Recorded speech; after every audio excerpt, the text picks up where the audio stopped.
Okay, so we'll cut and start this now. Hello, my name is ErebusWolf. I'm joined here with Banehollow. We're going to be covering the basics of Chun-li. Yes, I like Welcome, Bane. Chun-li. Thanks for doing this. Yep. So I want to start off by kind of looking at the big picture of Chun. Talk about the character. What makes her unique in MVCI?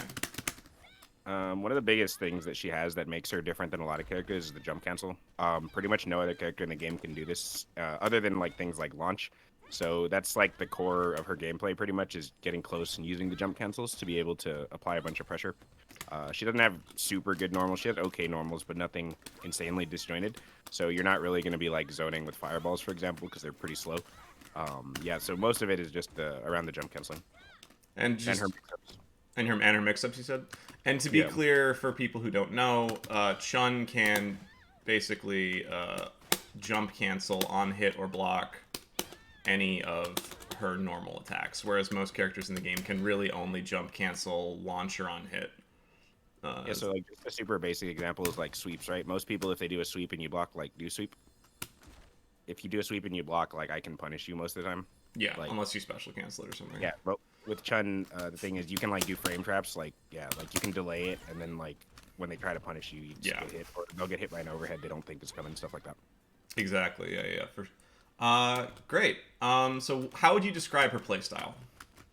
It's definitely rushdown because again, she doesn't really have great keep away tools. I mean, she has good zoning tools in a certain sense where, like things like up kicks, if people are above you, are good for like covering distance. Especially if you play Power Stone. Again, she's so fast and she can kind of just put a massive hurt box out there and like cover your second character. But in general, her by herself, she's definitely a dash in a bunch and do high low mix up stuff. So Mm-hmm. she's a rushdown character for sure. Definitely. Uh, awesome. What's her general game plan? Well, my team is very specific as far as what it looks for. Yeah, And I'll yeah. tell you right now, it's this bad boy. So you pretty much just want to do something to lock them down with your second character. Because like I said, Chun's really, against really good players, she's not going to get in too often on her own. Unless you kind of lollygag them to sleep. So like a lot of times when you watch me play, I'll be just kind of doing stuff like this, dashing up, seeing what they're doing. Right. And then if they have a particular thing that they do, like let's say I dash up and then they're always like, oh, he's dashing, let me jump and swing. So like you can do stuff like dash and then up kick to beat it or whatever. It's a lot of like reading habits, like doing nothing and reading habits till you eventually force yourself in or just dash in on a bad projectile, something like that. Yeah, I'll Um, definitely when I see you, trying to either get Winter Soldier back to health or on a solo Chun situation, you'll a lot of the time just be stalling out, waiting for them to make a mistake in their pressure and get a push block opening, or just like playing around at a range where you can't be really pressured and then going in when you kind of sense your moment. yeah, you can't really force it your way in. Like I said, like I'm not gonna just be able to do this against everybody, right? Because just Winter Soldier, as an example, if he shoots this bullet, I'm dead. So it's like there's a lot of stuff like that. Where Gamora, right? Like if I'm just jumping and trying to dash in, and she randomly uppercuts me and randomly shoots me, I'm just gonna die. So you have to do very specific things. And like I said, a lot of it is just waiting to see what the opponent does in reaction to like spaces that you're in. So like if I'm jumping a lot and then I was like, oh okay, they're gonna start DPing me. So Chun's down light kick actually beats a good amount of DPs in the game. I don't think it beats her own, but it beats things like Gamora DP. It can sometimes beat zero DP.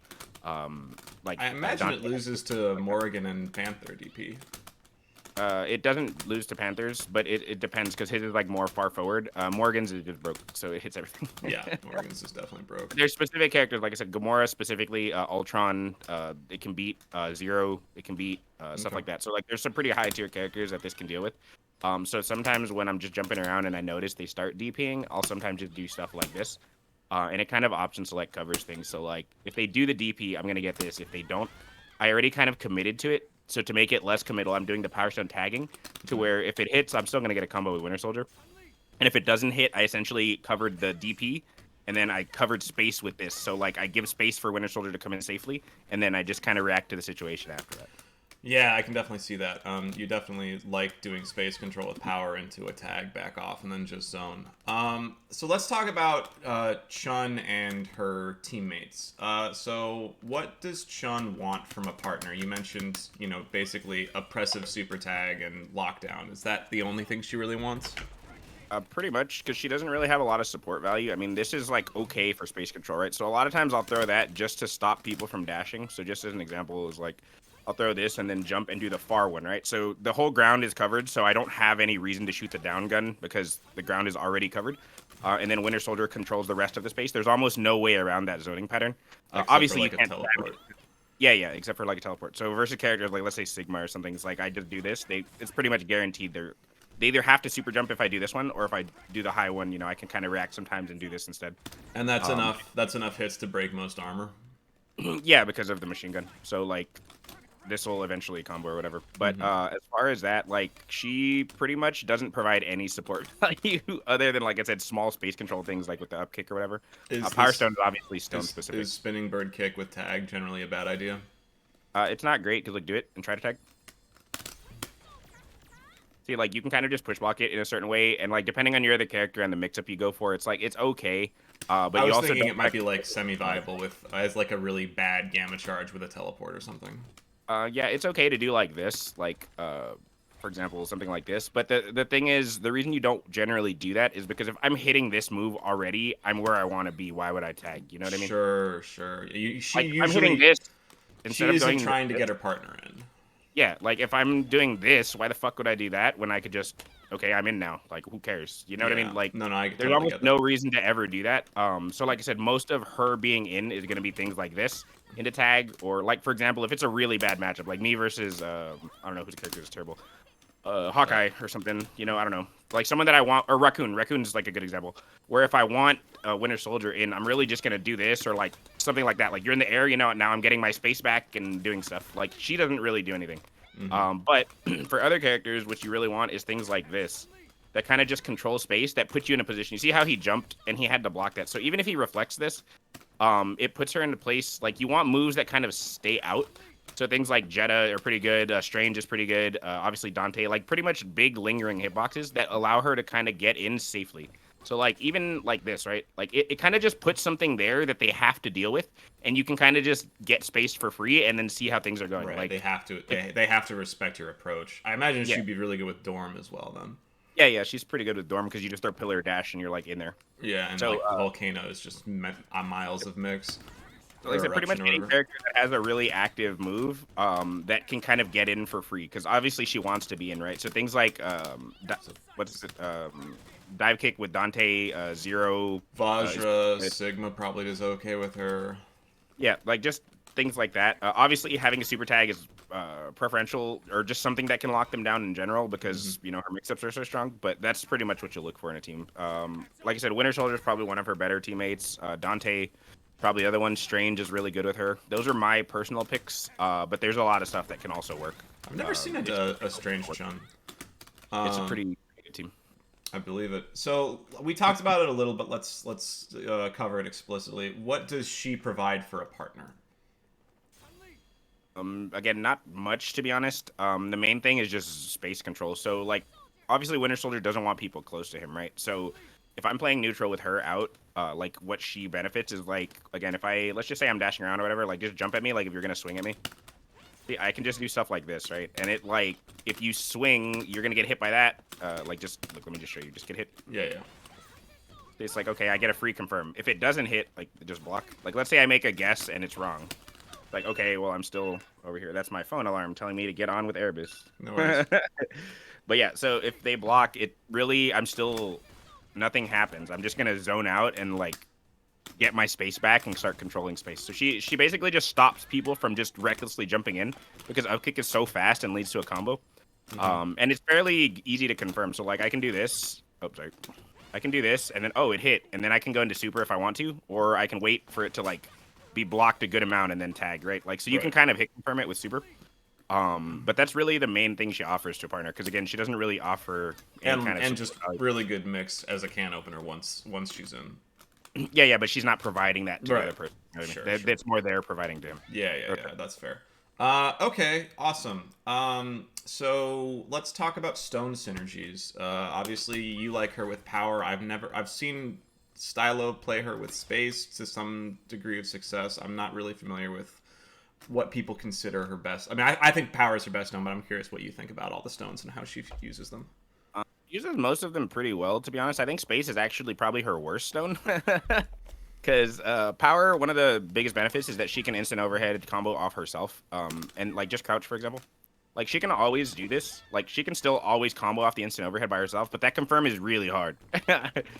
Like that's not an easy confirm. Yeah. I'm dropping it. I mean, I don't really practice it because I play Power Stone, but you can tell it's not an easy confirm there. You can also do just like buffer light air legs into tag as like a AFK confirm, right? Yeah, but the reason I don't like doing stuff like that is because it forces you to tag, you know. Sure. So, yeah. You don't want to end your turn if you don't have to. Yeah. Although I guess power kind of does too. To a sense, but again, because of my second character, I don't mind it most of the time. So like, I really won't go for the power overhead versus certain characters, like Dante, for example, because I'm already on them. So I'll just do stuff like this instead, and just stay on them. But if it's a character that like I don't necessarily want in, if I don't hit the mix-up, like again, Raccoon or something, I'll just go for the mix-up if it works, you know, whatever. Because again, you have time to hit confirm it anyway. So you'll do this, and then oh, it hit, cool. I don't have to tag, and then just block, like stand up. Sorry, you want me to block that? Let me actually block it. And then it's like, oh, okay, cool. I can see that it hit, and now I'm going into my secondary game plan, which is like, okay, now I have character advantage, and you have to get your character out safely because I win this matchup. Like, things like that. So a lot of things a lot of people don't consider is like, even though she is really strong, sometimes I don't want her in, whether it be because she's at 70% and they have box, you know, something like that. Like, you have to take all of those things into consideration. Even if it is a favorable matchup, if they have resources because she's a low health character and she's going to die, sometimes I just want to go for the mix. Okay, it didn't work. Let me get her out until I have another chance to mix on my terms. Right. So they don't just box me whenever they want, things like that. And Winter Soldier is, you know, you've said one of the best owners in the game. Do you think that, would you generally recommend putting her with a zoner as a complement to her rushdown kit?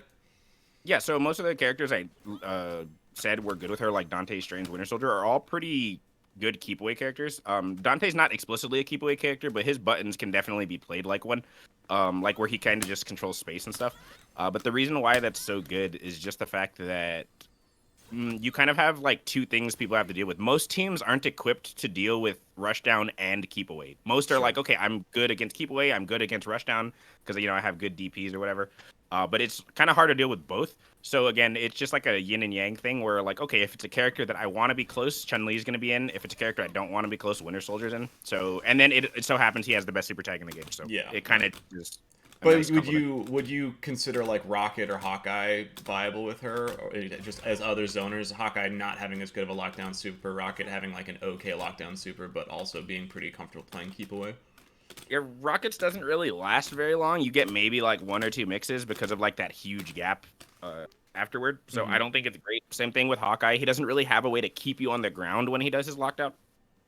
Like Hawkeye can do the up arrows, for example. But I mean, most people are just gonna up back out of that. It's so slow and like obvious that he's doing it right. So the thing is, you can't really up back out of like a lot of the setups, like things like this. Like if Hawkeye just runs up and does button into up arrows, you can just up back it. There's not really anything. Okay, so let's talk a little bit more about stones. You mentioned all the things that she can do with power. Let's talk about soul briefly. How do you like her with soul? I can switch to soul if you want to show anything. You can switch. Let's put both of us on soul. There we go. So soul is decent. You can do like the X confirm, just jump. You can do that. God, that's whoa. A pretty... Oh, you didn't know you could do that? I didn't think it had that much range. That was it's further look, than jump. I thought. Yeah, it's about here, I think, like more or less. Oh, I missed that one. Oh yeah, see, it's really far. I double People jumped don't into like. it. yeah, when like it's about here more or less. Jump. Wow, that hits so far. Dude, when I show that to people, like when I did it to Tyson in that turn, or when he had box and he did the jump Gamora thing, people were like, oh, it's a hard ass read. It's like, bro, you see how she does that crescent like kick thing? That's the hitbox. Look at how big that is. That's huge. That's the hitbox. Okay. Yeah. Okay. Like people are like, oh man, like why would you do it from that part? That's huge. That is literally like half screen. Okay. Yeah, so when people do stuff like, well, I can't really do it, but like let's say this is orb with Strange, right? Like, oh, they box you and they're up here and do jump orb. Like you can just be like, oh, sup. And you get a box combo, which is great. I'll show that off later, like the proper box combo. But yeah, it's insane. so that's something that you could just do. Like I said, a lot of people, you know how like X is fish yeah, fist. He does a lot of Buster off of that to confirm for sure. Yeah, so like you can just do it, and then like if it ever hits, yeah. You can... Okay, so she can use it as a really good air poke to confirm into super, better than up kicks. What else can she use? Oh, yeah, well, she can also do this. So, I mean, that's kind of a thing, too. Yeah, that bust out covers a really large distance. We'll talk about that bust out a little more in terms of the weird properties it has. Would you say that Soul is good for her because she really doesn't want to be alone? Like she's not. It's not as bad as like some other character. She's not Hulk or Ghost Rider, but it still isn't ideal for you to have to make a solo comeback with Chun. The main reason you would want to use Soul most of the time is because she had low health. So a lot of teams can kind of just melt 9k, and obviously there's a lot of the teams that she goes with aren't great by themselves. So like Winter Soldier, for obviously Dante is whatever, he doesn't. Yeah, care Dante can make solo comebacks, but Winter Soldier also is a struggle bus for comeback. Yeah, so it's strange when you don't have box, things like that. So like you kind of want to bring them back because she's a huge portion of the team. And again, 9k, just sometimes she's just gonna die. There's no way around it. She's gonna die sometimes. So Soul is just great for that. On top of the fact that, again, she has that jump cancel stuff. So when you have, like, 2 characters in, she can sandwich them a lot of the times. Oh, yeah. And do stuff like this. And then you can, like, kind of, like, jump. And while the other character is, like, doing stuff. Because not everyone can jump cancel, right? Like, see how she can jump and Winter Soldier can't? Right, so you can use the buffer. You can set up some you can set up some weird stuff like that where one character... Like, she's jumping back, and the other character lows you, but because she's the primary character, you're kind of focused on her. So it makes them, like, kind of wiggle block, and then they get mixed by stuff. So that's a... Yeah, so the jump cancel actually synergizes really well with Soul because you can basically... What's the thing they say about Ice Climbers? You can desync your characters really easily? Yeah, that was what I would say. Yep, so that's one of the main things. And then... she has a lot of ways to like let your partner dash up and do level 3 and stuff too. So like if she wasn't the primary character for whatever reason, let's just say I'm like, see like doing stuff like this. Oh yeah, you can get that ground bounce into level 3. Yeah, you can get ground bounce, or you can do Kikosho, and then your other character just dashes up. So like I can do like if I'm in Storm, just something like this, dash up and level 3. You know what I mean? So she basically lets your other character level 3 pretty much from anywhere because she has really long combos or things like this, like. You know, you can just make it last forever, so the other character's just like, oh, I'm getting in there. Right, so you can stall the combo out and then kind of put them in a very predictable location to confirm the finish.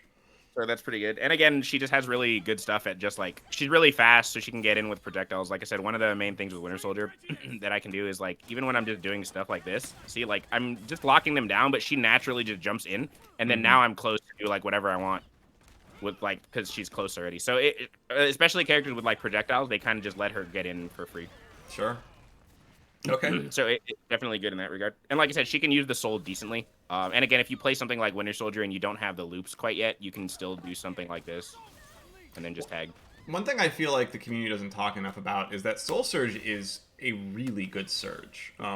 Like I feel like it's undervalued because power just has so much shine compared to it, but this is a very, very good button. It's really good versus certain matchups. So certain matchups like Strange, Chun is really bad at. Another one would be like Dorm with Flame Carpet or Raccoon placing traps and things. So one of the best things when you're playing Soul with Chun is like punishing, let's say, a Flame Carpet.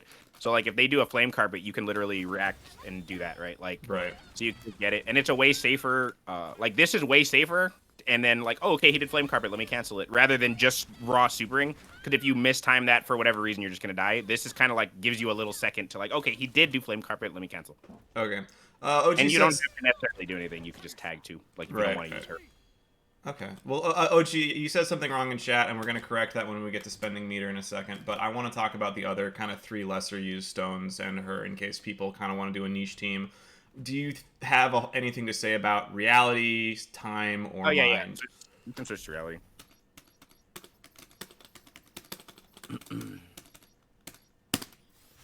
Yeah, so one of the biggest things is, like I said, Chun's not great by herself because she can't really get in. Reality is actually pretty good with her. It was the stone I was originally using before they nerfed it. But it's just because it allows her to do stuff like this, where she just basically forces a super tag on her own. Right, reality provides really good lockdown pressure with Dragon's Breath. Yeah, and because she has so many jumps, she can do stuff like that and like catch people and then just do a bunch of damage. Like, obviously you can still run away from it, but it's a lot harder. Yeah, lightning is also mad ship in my opinion. Yeah. So it's just a pretty good stone. And then, like I said, because she doesn't have great normals, sometimes certain matchups it's okay to just do like her versus Sigma. getting in is kind of awkward. So sometimes you can just kind of stall out with this and force it to where, okay, you have to come after me or I'm getting my storm. You know what I mean? Right. So it does help in certain matchups if that's your kind of playstyle. For an obvious example would be like Black Panther, right? I don't want to randomly get DP'd or like something stupid. So I'm just like, okay, I'm just going to chill over here until you come to me. And then when you jump to try to get to me, I can just do this tag type stuff. No, Reality, great tool I would for say that. it's probably her second best stone, to be honest. Really? More than Soul? Yeah, I think Soul gives like more team benefits, but for her specifically, like just if I was 1-on-1 and Soul didn't have my storm, you know what I mean? Oh, sure. Like Reality's just better. If you're just looking at the surge and the storm, but ignoring the comeback, I got you. Okay. What about time and or mind? Time is just a meme stone. It never really does anything. It doesn't like she gets funny combos and stuff, but nothing like she doesn't get like those infinite pressure dorm dark holes or anything. You know what I mean? Yeah. I feel like the only couple players that I've seen use time well is like Azura has like assist kills with dorm. Yeah. In time, excuse me, I think I said mine. In time, and then obviously Jacob makes time work, but yeah, so time's not great. And then Mind is actually pretty funny with Chun just because she has so many mix-ups. You can sometimes just get people to block. So, like, you just switch to Mind really quick. Yeah. So I can just show you like a super common example is like a lot of times I'll do this mix on people, like just get hit really quick.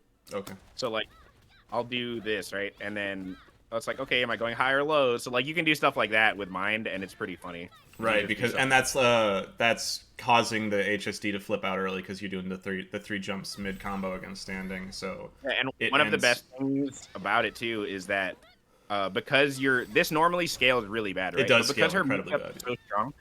You can do stuff like you can end the combo in this and then go for the instant overhead or go for the sweep. So it basically leads into that same mix-up again. And this time if they get hit, it's unscaled. Because she has good standing combo routes and doesn't have to knock down, she can get a really nasty mix off of Mind without changing her routes too much.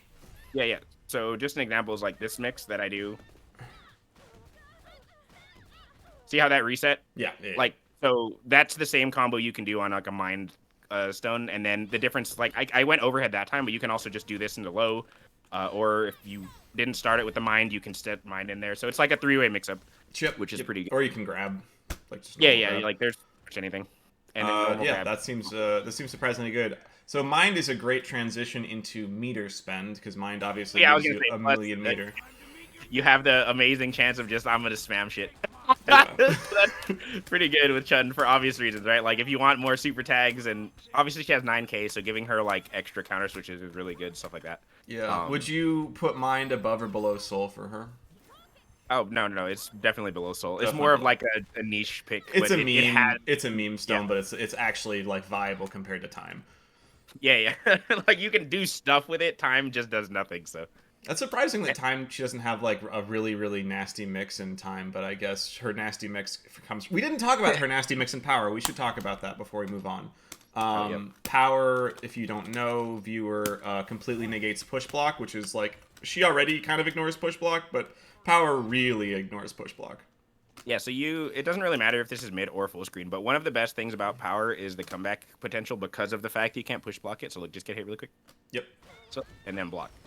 So it's like, okay, let's say you knocked him down. This is a free activate into this. And then from here, you basically, because of the no push block, like, you can try push blocking. Oh, well, you can frame for me, but... Yeah, see how she doesn't move when I push block this? Yeah, so you can do stuff like that, which is like, you normally can't do low into overhead. Right. That's super busted. But because of the fact that she doesn't move like that, you can do a lot of stuff that's just really, really, really cheap. So like... Yeah. Just block. I'm trying. You're doing an instant overhead. Just block the instant overhead. Block the instant overhead. What are you doing? All right.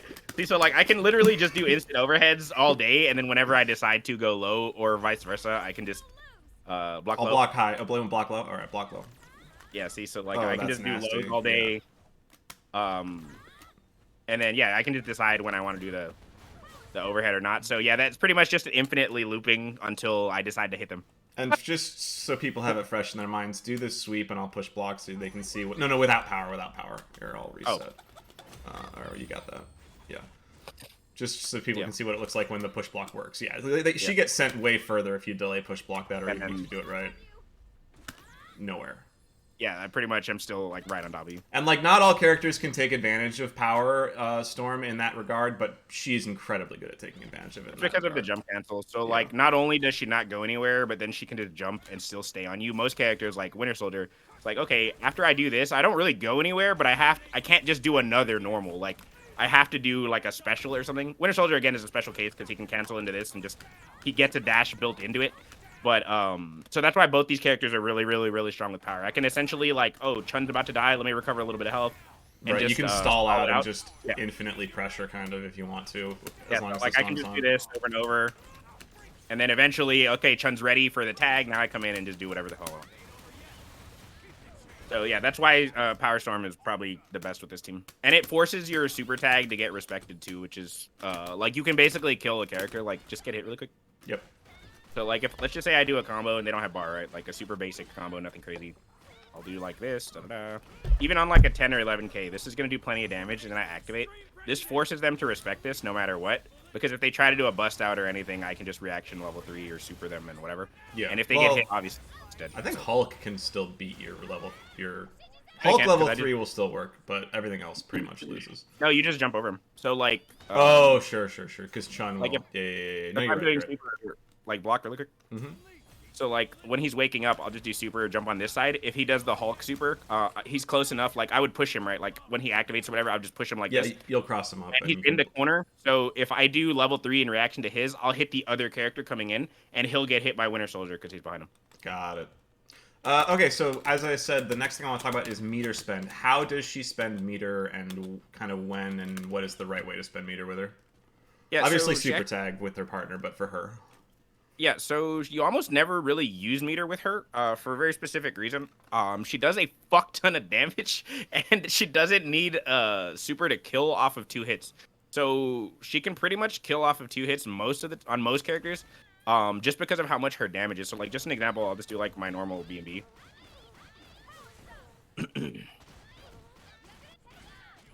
You can turn on damage numbers after this. Oh yeah, but, yeah, I'll do that. But look, so like. That's just a normal combo, no bar. Look at how much damage that did. That's a lot of damage. She is a 9k, and you know that is so you know, heavy starter, but obviously switch to Winter Soldier for a meterless combo that was pretty chunky.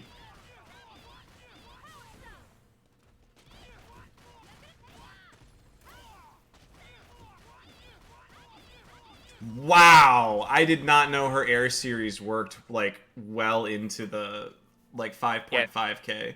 Most characters can't get that is a lot of damage. Yeah, meterless 6.1 is really good. Like you have to work with a lot of other teams to make that work.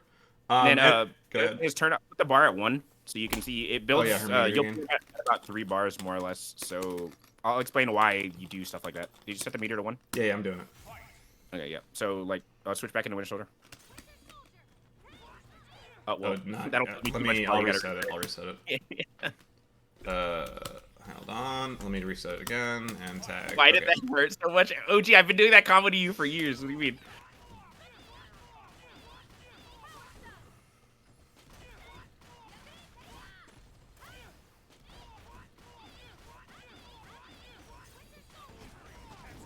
Yeah, look at how much bar that builds too. Like that's a lot of bar and a lot of damage. So you generally don't want to waste the bar with her because you she's a 9k, so I want to have that bar in case, let's say for whatever reason they block the super tag, or if I don't want a super tag because it's a character like Nova that I'm scared he'll hit me, or Zero, I can just play neutral, right? But if for whatever reason I have Chun back in and I get hit, I have plenty of bar to work with to where basically as soon as I get hit, I'm gonna counter switch, and then I'll still have like 1 bar and like a quarter. So if they land another combo, I can most likely counter switch before they do any kind of like super tag mix.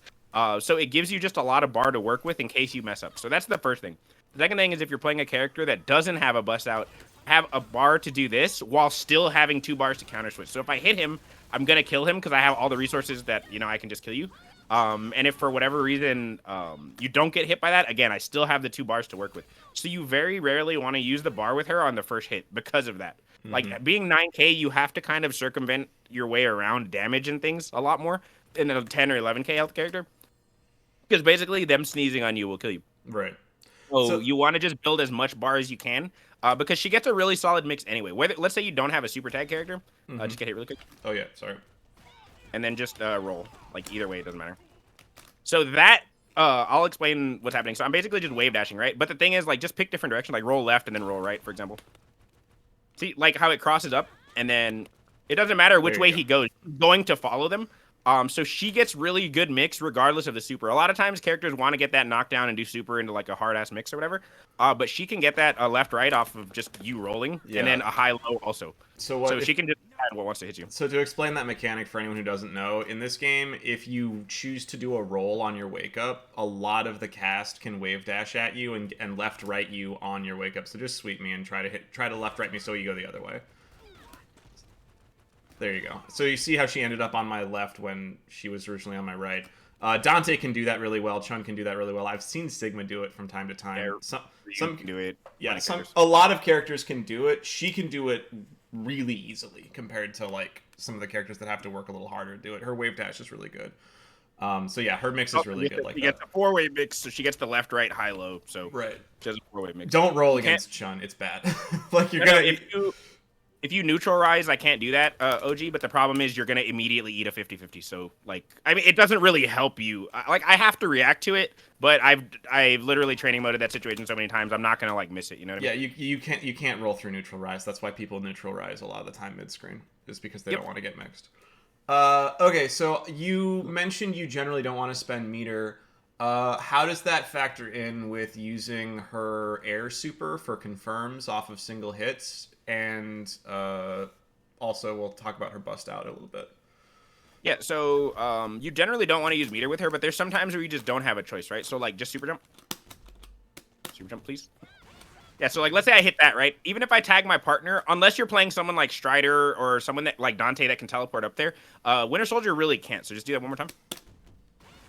So like, see, I just can't hit him. There's no way. So like in certain situations, you'll want to use that bar, but most of the time when you're doing that, you'll even see sometimes I have meter and don't cancel on purpose because of a certain thing. Like, let's say Chun's at half health, they don't have box. If I get hit, I'll die. Like, I don't want to waste that bar unless I know for sure I'm going to kill the character. So things like that, sometimes you will do. And then something to keep in mind is if I do the ground heavy kick one, you can always just normal jump with characters and hit them. So you don't always want to waste the bar there unless your counter switch isn't up.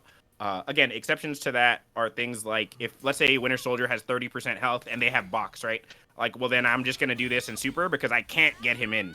So I need to do this combo with Chun, or let's just say I'm saving it for the counter switch to have my second character come in, things like that. So there are exceptions to the rule. Again, it's not you never want to use bar with her, but you have to have a plan after you use that bar for what's going to happen next. Like if they have bar and they're going to counter switch, or if a character is going to die and you're waiting for them to space you, or if you're saving bar for soul, things like that. They're just kind of nuances that you have to learn from playing the game. Right. There's no hard and fast rules for how and when to spend meter in this game. It's all very situational. You have to think about what your resources are, what their resources are. This is a very game state heavy kind of decision making game, unlike a lot of other versus games and games like this. And then if you use light DP, you don't even have to super. So like, you know, you can just do this. Or if you're playing Power Stone, you can just scrub it up and just match Power Stone and it'll combo. So it's only on the heavy kick DP from super jump height that you really have to make that decision most of the time. Because again, like normal jump. Oops, sorry, that was not what I meant to do. See, like even from normal jump height, I can get it confirmed pretty easily without having to super or anything. So yeah, again, you pretty much, it's only like when I'm chasing people. So a great example is like Dante double jumping and doing like something up here, Ultron double jumping drones, Gamora double jumping guns, things like that, where I really have to get up there. Or like Dorm when he jumps and does spells. Those are situations where if I'm doing this, it's because I know what they're doing. And again, you can confirm it anyway. So I'm just going to do this. If they don't do the option, all right, cool. I'm just going to decide if I want to stay in a Chun in the air or if I want to tag, whatever. But if it does hit them because I guessed right, I'm going to waste the bar most of the time. Because there's no other way for me to confirm that. I'm making a note for something to talk about later. Okay, great. Let's talk about her bust out, which I know there's a lot of contention about. Does it have iframes? Where are the iframes? How does it work? It doesn't. Yeah. You can buffer things to beat it, but it's not super consistent. It depends how far you are and things like that. So do Kikosho super? Okay, so I can't buffer it there. Yes, you can do it. All right, I'll do Kikosho. You do it. Oh, it's hard, but I'll do sweep Kikosho. All right. Oh, I'm pretty sure I'm in Oh block. yeah, no way that's coming out. I'll whiff jab Kikosho so you can kind of see the jab. No, it's just really that super is just really fast on startup. Yeah. And it's easier to do with like Winter Soldier Super or something. But what do you want to do? Like uppercut or something? Or it doesn't matter. They're both fairly slow. Amazing. Amazing. I don't have bar. Amazing. I don't have bar. Which Winter Soldier input am I doing? It doesn't matter. Is that not a super? Do you not know input? Is Konosuke back punches or Konosuke forward? That's why I asked which super I was doing. I don't know Winter Soldier inputs. Oh, I missed the input because I'm. I'm gonna do forward kicks because I think that's gonna be easier. Nope, okay. It's not. All right, I swear that move has iframes. I don't know where they are. It does. I promise. Oh, I don't have meter again. You don't have bar. Oh, this is the worst. Hold on. All right, I can only do this under pressure. I'm sorry. Here come the guns. No, it's too hard. I can't do it. Oh, it's too far. It's because it's down forward heavy kick. I got the stupid this move. All right. Ready? I can't do it. I don't know, man. All right. Well, he's jumping. The thing that I've heard. Let me just put on auto so we don't have to reset every time. The thing that my understanding with the super is it travels. There you go. Hey. And it doesn't win because it's kind of invol. The invol is through the travel. So like if I do it way the hell out here, I pass through that. And it's not only projectile invol. It does invol through actual hitboxes, but it's only invol while she moves forward. Once she gets to the person, the invol immediately ends, which means if she's on top of you, she's got like 1 frame of invol, and if there's something meaty on her, it might trade or do something bad. She also, I guess if we're talking about reversal options, she also has, I can't do that because my hitbox does. It's not really a reversal option. Something to keep in mind, you cannot do this when you're on the ground. So you can't wake up to do this. Look, I'm going to knock you down. Yeah. Or well, knock me down. It's the same thing. So look, I'm holding down. I can't, see how it's she still barely got charged? It's because you can't charge when you're getting hit. Oh, otherwise, I see. Okay, so, but while you're holding, okay, not a reversal option, but while you're holding pressure, if you're holding pressure and you're keeping charge, you can try to, or if they're or as an anti-air, I guess, you can go for reversal EX spinning bird kick, which is I think the only charge invuln move in the game. Yeah. So the main way you'll get that a lot of times is like, let's say I'm just super jumping like this, and then I block something, like just jump up and swing at me and like do stuff to like keep me in there. Yeah. See how now I'm gonna have it. So like when I land, I can do it as a reversal, but it's not really something that she can just do. It's like you have to consciously do it. And one of the best ways to do that is by push blocking. So sometimes you'll see me do things where I'm like over here and then I'm blocking a block string for a while and then mid-air I do the up kick. Yeah. And it's because you can stall yourself out with push blocking. So look, like just jump a super common, like just do like jab light or whatever. I'll do jab air legs. Yeah. See how like I'm way in the air? I don't even have to land to do it because I'm holding my charge in the air and he's keeping me in block stun while I'm holding down. And then I push block to stay in the air to where most of the time if you push block, look, like I'm just going to jump. So like most of the time if you push block something like that, like push block it when I hit you. Yeah, see, like people dash up and do stuff, right? Like it's just kind of how it works. You're terrible at jumping. Why are you jumping away from me? Because I'm trying to block. People are going to do a lot of stuff like that most of the time, right? So like you're going to block something and then they're going to be like, oh, whatever. So you can push block those things, and then on the second time that they come in, you can up kick and whatever. But that's more of a technical thing because again, you have to block something, be holding charge simultaneously, and then push block to like stall it to get the charge, and then do it. And then you just kind of vary your timings. Like sometimes you'll push block, sometimes you won't. And if they're waiting for it, you can then dash and do whatever. So yeah. My understanding also with that is at least so one thing Styla does a lot is she will do this out of pressure and then use it as sort of lockdown for Dante mix if you're on top of her and you manage to safe jump it or something. So it lasts a good amount of time too. Like try to get on the other side of me and try to push block it. So like if you do happen to get it, see like the push block it's pretty long. Like you have to push block it multiple times, so you can easily just get someone in there and like do whatever, right? Yeah, you get a bit of mix off of it. So it's a pretty good option to do that. Anyway, I didn't want to get too in the weeds on that. It was just on the topic. So the other thing, and the thing I wanted to say that that War Destroyer was wrong about, he said that this had iframes, which it 100% does not. It does. This super is kind of interesting. I've definitely seen you use it as an incoming left-right with tag. I haven't seen you use it in many other situations. Can you talk a little bit about that super when you might want to use it? So the nastiest time I've ever used the super was when I was playing Dual Chem at a Combo Breaker. It was to bait out Hawkeye's level 3 super. So it's really good. It can beat things if you know 100% they're coming, which I did because it was 2-2 and it was the last game, so I knew he was gonna crack. But versus certain things like Nova super, if I preemptively do this and he already input his super, that will beat his Invul super. So there's very niche times where you'll use that. Like if I knock him down and I know Nova's gonna do it, I can do this. And then because he already buffered the Invul super, like he knows he's gonna do it, he'll get the Invul super, Kikosho will beat it, and then I win. Can you knock me down and do that again?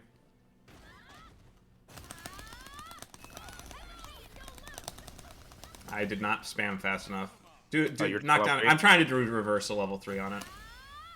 Oh yeah, you can definitely. Yeah, no, that is not invulnerable, as you can see.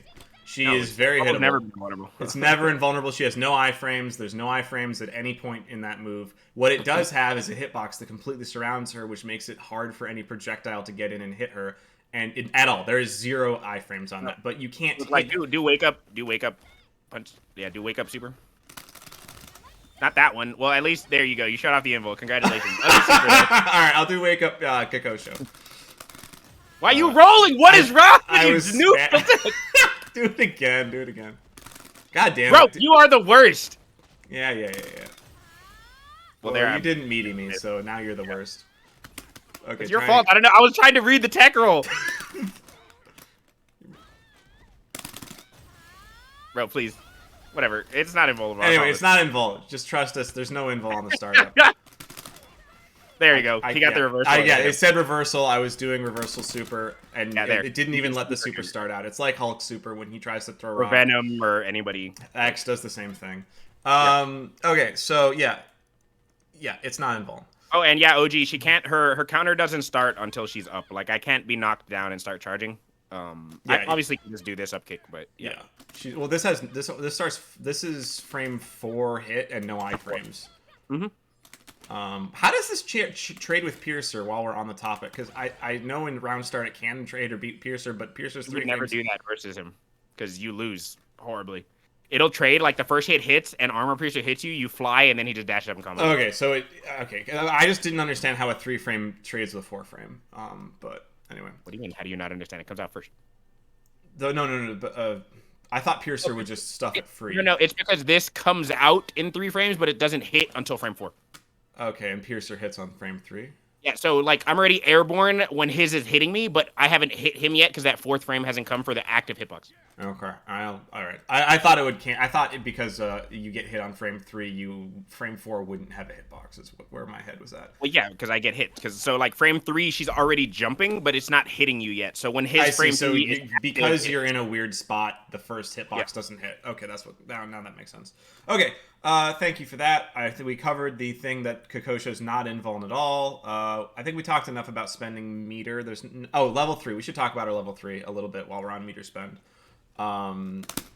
It's one thing I do want to cover kicks. Oh yeah, go ahead. What do you want to cover? For the meter spend, it is very important. So one of the best parts about Chun is because she gets constant 50-50s off everything, you can make really good comebacks. So the time you do want to use bar, but be very careful when you're using bar, is off of just, let's say I hit a character, and I need to kill them off of 2 hits, right? So I'm gonna do this, whatever, and then this does a lot of damage. And then off of this, the very next hit, I can kill, right? Like, so let's say I hit the low, I can do this and kill them. So that will kill. So if I'm 2v1 and they have, like, they're about to build a box or something, you want to make sure to use that super to where you can guarantee the next 50-50. And if that hits, you get to kill them, right? So that's, or if they're about to build 2 bars, you'll hit with something like this and then just kill them. So you do want to waste bar in that case because you won't be able to kill 10k characters without wasting that bar. So you're not trying to conserve meter anymore at that point. You're just, going for the knockdown into activate storm if you want. And then like, okay, cool, hit him, kill him, right? And then you'll still have a lot of storm left for the secondary character because you did that. So you're kind of like optimizing how you kill to make sure you have enough to kill both characters. Okay. Especially if they're both like at 50%, you can kill super easily like that. Right. I have 4 more things about meter spend that I just remembered that I want to talk about. So the first thing I want to talk about is you mentioned she builds a ton of meter. You like to build a ton of meter so that you have meter for counter tag. So from my observation in this game, there's kind of 2 philosophies about meter. There's the philosophy that XC kind of follows, where he intentionally tries to build incredibly small amounts of meter for your opponent, so that and for himself, so that he can basically always kill off of 2 touches and they never get the chance to countertag.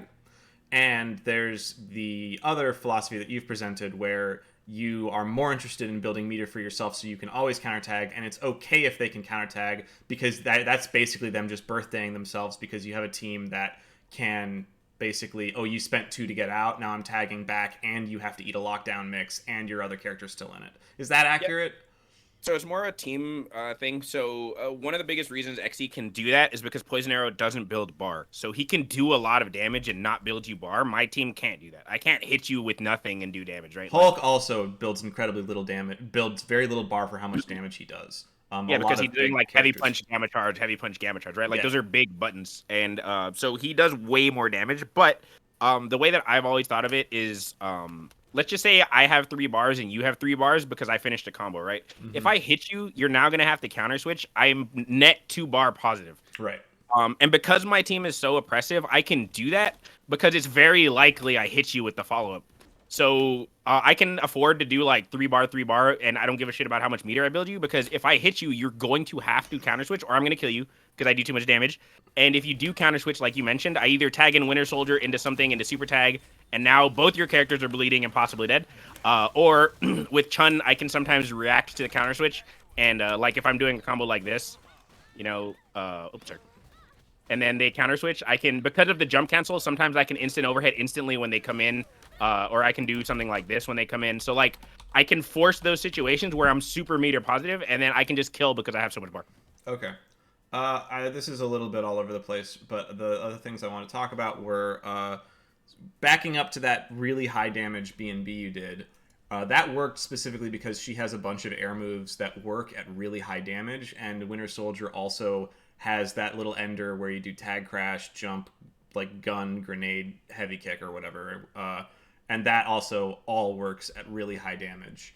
Yeah, there's a couple characters that can do stuff like that, you know, like Dante, Winter Soldier, Dorm. Not every partner is going to have a thing that works when the opponent is up north of basically 5. I think 5.2k is based on a 10k is like basically when a lot of stuff stops working for characters.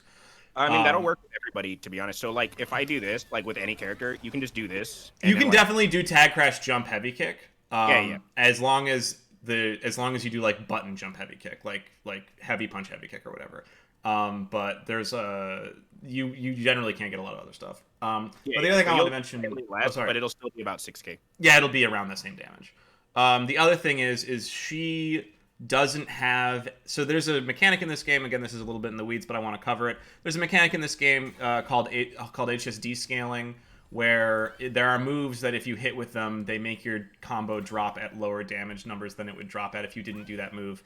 Winter Soldier's pistol notably has that. He has a couple of the moves that have that. Chun doesn't have anything in her kit that does that. Nothing that she can hit you with will cause the combo to drop at a lower damage value than any other move, which means that she has incredible freedom in her combos to just do whatever. There's no wrong decision in her combo for her route other than just like, you know, ending it early because you don't have as optimal of a route. Yeah, she has tons of routes that she can do. Like she can do ones like these, which are that's what a lot of people do. They'll do that into, you know, Kikosho, whatever.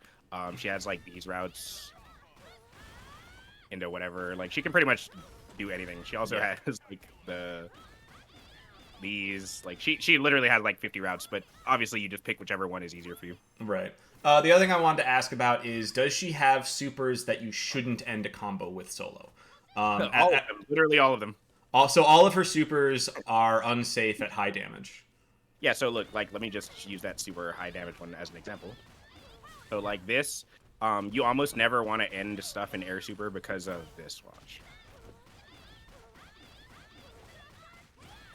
So like they're gonna flip out midair. Like this does hella damage, almost does 7k, but they flip out mad high. They flip out, nothing. But you can't. Okay, let's be clear about that. That was clearly safe though. Even if I mash tag, I can't punish you. Like, but the like reason Hulk, if Hulk does rock super or most characters do beam super at that damage value, you'll flip out in their face and they can just power search you. Yeah, that's not the thing. The thing is, her whole game plan revolves around getting the She knockdown. wants Oki. She wants Oki. She wants set play. I That's why understand. you won't do that unless you're gonna kill. Right. But I'm saying if she, I totally agree on that front that like don't do that because it's bad and it gets you like a minuscule amount of extra damage compared to what you would get normally. It's like maybe 1k damage for a meter, which isn't great. I guess it's But okay. if you do a long combo into Kikosho or into the other kick super, they will flip out and can just tag crash hit you 100%. Yeah, so both of those the grounded bust out and the Kikosho are not high damage enders. Unless you have tag to make it safe, and even then it's usually if you're tagging to make it safe, it means you didn't kill, which means you probably should not have done it. Yeah, and the other thing is for Happy Birthday, sometimes I will do it to potentially hit the other character and kill them. Like, you'll see me sometimes end Happy Birthday combos with this. The reason why is because both characters are in the combo, so I'm not gonna get punished. But the other thing is, you can jump afterward. So like, I can jump with them, and I'm right on top of the assist. So if they mess up, I can just kill them. Panther has a similar thing where he can jump after his level 1. And you can continue the combo there if you start with the combo, you can confirm that bust out solo. Oh, yeah. So you can just do this and then, do a normal B&B. Yeah. So I want to talk about the level 3 briefly. So it's quarterback kicks. And it's kind of annoying. I find a lot of beginner and intermediate players, even like mid-level to high-level players, struggle to punish it. It's got a weird punish window. It's got a weird thing with like when you need to push block it. Not a weird punish window. People are just really bad. It's really easy to punish. Oh, sorry. Can you punish with Winter Soldier? Yeah. Okay, so you just mash jab after the first hit. With every single character can do this. Okay. Is there a heavy punish, or is there only okay? So you just do. It's really bad. Like you just mash it literally. Like just don't push block. Like you can mash it. It depends how it hits, but most of the time you can just mash it and it doesn't matter. Would you recommend doing a jab just because it's safer? Because sometimes the heavies, like depending on your character, like see that it hit an extra time, so the heavy missed. Jab will always finish it. Jab will always just hit it. Crouch jab. Oh well, I was mashing before. So it has some weird properties in that if you like jump and I'll do it and I'll hit you with the late hit. Don't block. Don't block. So it hits pretty high up. And like assists can get hit by all of that without it entering the cinematic, right? Yeah, so it actually resets assists depending on how you hit it. So like I can, for example, if sorry, I'll just birthday myself. Yeah, so like let's say I do a combo, right? Whatever. So it'll launch the assist into the air. Mm-hmm. Depending on how you did this, like. Oh wow! Yeah, okay. So it's basically a free assist reset if you want it to be. Yeah. Well, free. So sometimes I'll kill characters with that. And it actually, if you do a really long combo, like if I do the super optimal version or whatever, the assist will reset, but it'll still kill them, so they'll be counted as hittable. So that's why sometimes you'll see me kill a character, like a primary character. The second character I get this off of, and then I can still get this. Like, not a full extension, but I can do that into this in the air, and it'll do about 3 or 4k, and it'll kill characters sometimes. So that's how you'll see me end games occasionally. Yeah, I've definitely seen you get really long assist kills that people wouldn't have thought you could get. Your level 1 in the air will not cinematic assists, but it will do some damage to them. So again, tag him in. So I can always keep both characters with this. So like you see how they fall apart, but then you just dash up. I see. Okay. So you can always keep both characters in there. So well, I guess the most obvious example is like if I upkick them, right? Like do tag. So like if I hit both like this is the most obvious example that this is gonna happen pretty often. And then all you do is just dash up and you happy birthday. Yeah, so they you keep them both.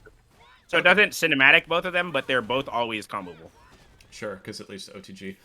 Okay, so the last thing I wanted to talk about is with supers is the fact that she can chain like 3 to 4 of them together if she wants to. And that can be really good when you're boxed. So like do a box combo on me that just dumps meter.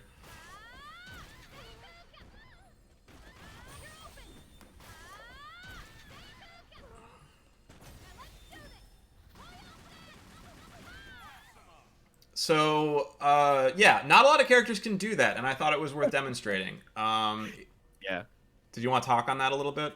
Yeah, so because of the way this super works, when it hits, they normally go flying through the screen, right? But because you're in box, instead of Chun flying across the screen, the character always falls in the middle, like the opponent character. But because you're in box, you don't fly to the side of the screen, so you can get a combo without them hitting the floor. So it allows you to loop supers and do a lot of damage. So, like, yeah, that's just something to keep in mind. Is that she can chain them horribly, and it's off of something like just box again. So, and you can pretty much do that off of anything. Like, if I want to do it off of this or whatever, like, or even a Power Stone hit. Oh, well, I don't have Power Stone. But the main thing you're going to do is, like, if you're just jumping around in the box, you're just going to do this. And off of Confirm, that's it. So you just do this. You're charging while doing this. You do sweep before they hit the ground. And I can't counter tag there, can I? You can there. Oh, on the hit. Okay.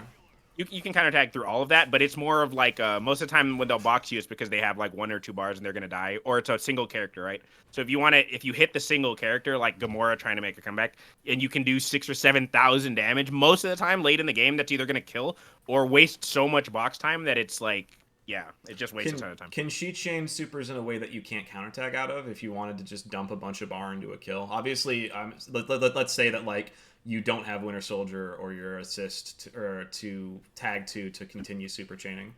Yeah, so this is what I was gonna show after, since you were mentioning supers. This is uncounter switchable, but you have to jump cancel that super. You jump cancel the Kikosho. Yeah. Oh, weird. So okay, I would not have guessed that. For this kick super, if you just hold up, right, you jump with them. Yeah, but you see how they can counter switch that?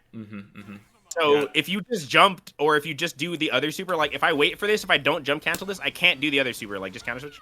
See? Like, I would wait there, and then it would come out. So you have to jump cancel it, and the way that it works is you're jump canceling the pre-jump frames into Kikosho, so those times you can counter switch, like if I would have jumped after you with the kick super, become negated because now the super comes out, and it's like, oh, you actually can't counter switch, there's a super going on. So that makes it uncounter switchable. So on the recording, people will see that I actually got like counter switch rollback on the first time when you did it successfully, and like the counter switch tried to come out, and then you just did the combo. So do the jump cancel if you can. Oh, I'll try again. Timing's a little. It seems tight. It seems very tight. Yeah, it did it again. It played 1 frame of the. Like I said, it's probably like a 1 or 2 frame window, because there's only 3 pre-jump frames, and you have to cancel those into basically a half circle forward up punches right when that jump cancel window is. So it's pretty hard to do, but I do it fairly consistently when I'm in the tournament. And it's really good for killing characters. Like if they're about to build 2 bars, you can do that. Or if you're just about to kill them, like again, if let's say I if I land a random sweep like in a box or something, I can just do this and then punish them, and they can't do anything about it. Right. Okay. Is there anything else you want to talk about with the way she chains supers or can force kill confirms with a lot of meter that is worth mentioning before we move on? I'm pretty sure she can do this. Yeah. So if you're in the corner, you can actually level 3 rather than punch super. So that's just kind of. And that's another jump cancel level 3. Yeah. Yeah, see, and that does way more damage, and they can't switch that either. So that's also something you can use to kill if you need to. Like if they have way more health than the Kikosho will kill, but they have enough that the level 3 will kill, you can do that. Sure. Especially if you're in Storm, it makes it super easy because you just hold up and mash Storm. Cool. All right, well, we're going to take a step back to the big picture and talk about just kind of the character and where she likes to play. So let's talk about her preferred range. Obviously, it isn't full screen. I'll tell you that right now. This move is ass. One of them doesn't even go all the way, and then the other one takes 10 years, and it's horrible durability. It's slow as shit. Her recovery is bad. It's not great. Like, another Chun can literally just jump up and hit you. I feel like if that had 3 hits of durability, it would almost be usable or something. Yeah, it's really bad. Like, this one's okay sometimes. Can you confirm that into anything but super? I assume super or tag, right? The fast one? Yeah. The fast one, no. Okay. You can't even really confirm it into super. Like, you can, but you have to know it's going to hit them. It's pretty hard. Yeah. Because most of the time, like, in neutral, it's not terrible. Like, let's say I'm fighting someone without a projectile, or someone that doesn't really... Yeah, like something like that. The heavy one's not terrible, right? Like, that's you fast. Can do stuff like, you can do stuff like this, just backdash, fireball, and most characters aren't going to go around that. And then if it does hit, so, like, I can do this, and then if it does hit, dash up and combo. Let me see something here. Normally, it's just to force a jump into, like, making them be above you. Can you get hit by this full, like, max range? Okay, no, you definitely can't confirm that. No, So, 100% no. okay. It's way too slow recovery. Yeah. But yeah, so in general, you want to be about mid-range. Like, I want to say around here. Obviously, your preferred range is super close, right? Because you get everything, like the jump cancel stuff. But around here is like an optimal range because you can at any point, just dash and do stuff. So like, this is what I personally do. That one of her fastest ones is just dash light kick because crouch. That hits crouchers. Some moves don't. So it's just good, and you can cancel that into all of her other stuff. Will that hit all? Will that hit short characters crouching? Most of the time, if not, you can just do dash jab. It's pretty similar, but it doesn't have as much range. This is a little bit further. That is insane. And the nice thing about that is it doesn't overlap with your dash macro, so you just hit both. And it also hits jumpers. So like if people are pre-jumping, it catches up. It catches up back. Okay. Yeah, so you'll randomly just hit people with this. So this range is really good for that reason because she can, like, let's say somebody's expecting me to do this, right? Like as a Dante or something, they might do standing heavy kick or something, right? Like, okay, he's just gonna do this, but instead you can just like wait it out and then like, oh, tag or power stone, whatever you want. So it's really hard to react to anything she does from this range because again, I can also just dash up and like, oh, I'm right here. Okay, this is pretty fast still, and it goes pretty far. Yeah. I can just, do dash up sweep into confirm or like whatever. She pretty much has a ton of options from that range that are almost unreactable. And then obviously I can do stuff like this where I'm just jumping in this range. Right, you can and then at any point I want to jump in, she can also cross you up from that range. So like just stand around here. See like that. That didn't cross up, but I know you can. Yeah, there you go. Yeah, like there. So it just depends like when you push the heavy kick, but you can cross up like that from certain ranges. Ooh, like that. That's a big button to cross up with too. Yeah. So a lot of times you'll see me like a normal jump. Block. You need to specify, man. Okay, you can't. Oh, that you meant to cross up. I see. Like that. So like you can do stuff like that. Obviously it's a little harder on Chun because she's like a smaller character, but you can do things like that that'll cross them up. You'll see me do a lot against our set to Tyson and stuff. Right. Like if I'm like hitting certain things, I'll do a jump afterward and then like put myself in that range to just force a cross up. Mm-hmm. Okay. Cool. Let's talk. So we know she's incredibly unreactable at mid range. She's impressive as hell at no. She's close absolutely unreactable at close range. Yeah, she's actually unreactable. Like she has. I think she's got the fastest instant overhead in the game. It's like 8 or 9 frames. You're not reacting. You're not reacting to that. You're just not. The fastest like quote unquote reactable stuff is around 15, 16 frames. Like in most games, that's considered normal human reactions because you have to confirm that the move's coming out and then react. It's not just a raw reaction to like, oh, any movement stand, because then you can get load. You know what I mean? Like, yeah, I'm having a hard time doing that because I switched my hitbox to Street Fighter rules, so up down is neutral now. Yeah, so obviously, in case you guys don't know, maybe you're not familiar with the game or something, her unreactable thing when you're close is you either do this or sweep. They're both really fast. Sweep obviously is better because it gives you heavy starter. Yeah. And then this is an instant overhead. Look at how look. No, that's stupid. It's stupid. You're like when he does lockdown mix, you're getting hit by that. And you're not like it's basically Chun's kneecaps. Like so that absolutely hits low characters too. That hits like Rocket Raccoon, Arthur. They just don't care. It hits everybody in the game. Yeah, it's probably the best mix in the game, like hands down. So and, like 50-50 stuff. But what about her full screen options? Like you mentioned, she has this and this, and that's like it sounds like if you're full screen with her, you're mostly just like farting around trying to bait them into getting impatient and coming at you.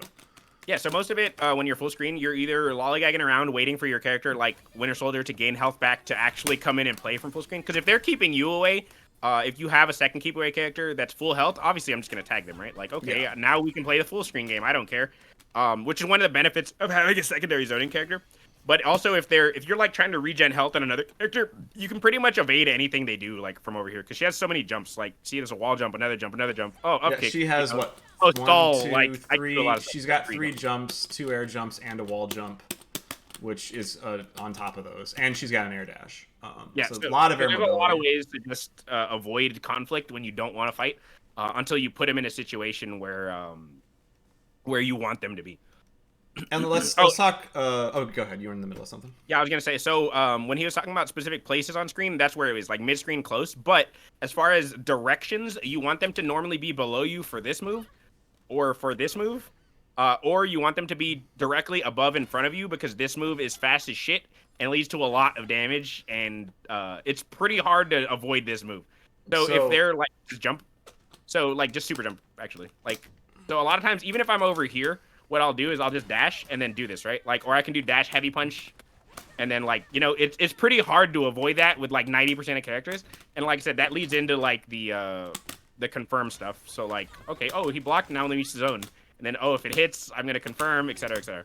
And So it's, you want them above, like directly above and in front of you. I'm gonna, yeah. So directly above and in front of you, or directly above and below you, are basically her ideal spots to be. That's sort of where she wants to be on the screen. You can commit to this. So like when I'm doing stuff like this, right? Like at any point, if I want, like if I see you whiff something, or if I'm just like, okay, he's not expecting it now. It's like, okay, I'm just in there. You know what I mean? And then once you're in there, you can do all this stuff. Right. And obviously, you know, I think about characters that would work really well against that. I think of Dorm with Pillar. I think of Gamora is pretty good about it. Yeah, Gamora. There's a lot of characters that like, oh, that's where that's the plays part of the screen you want to be at. That's the part of the screen I control, so you're kind of screwed.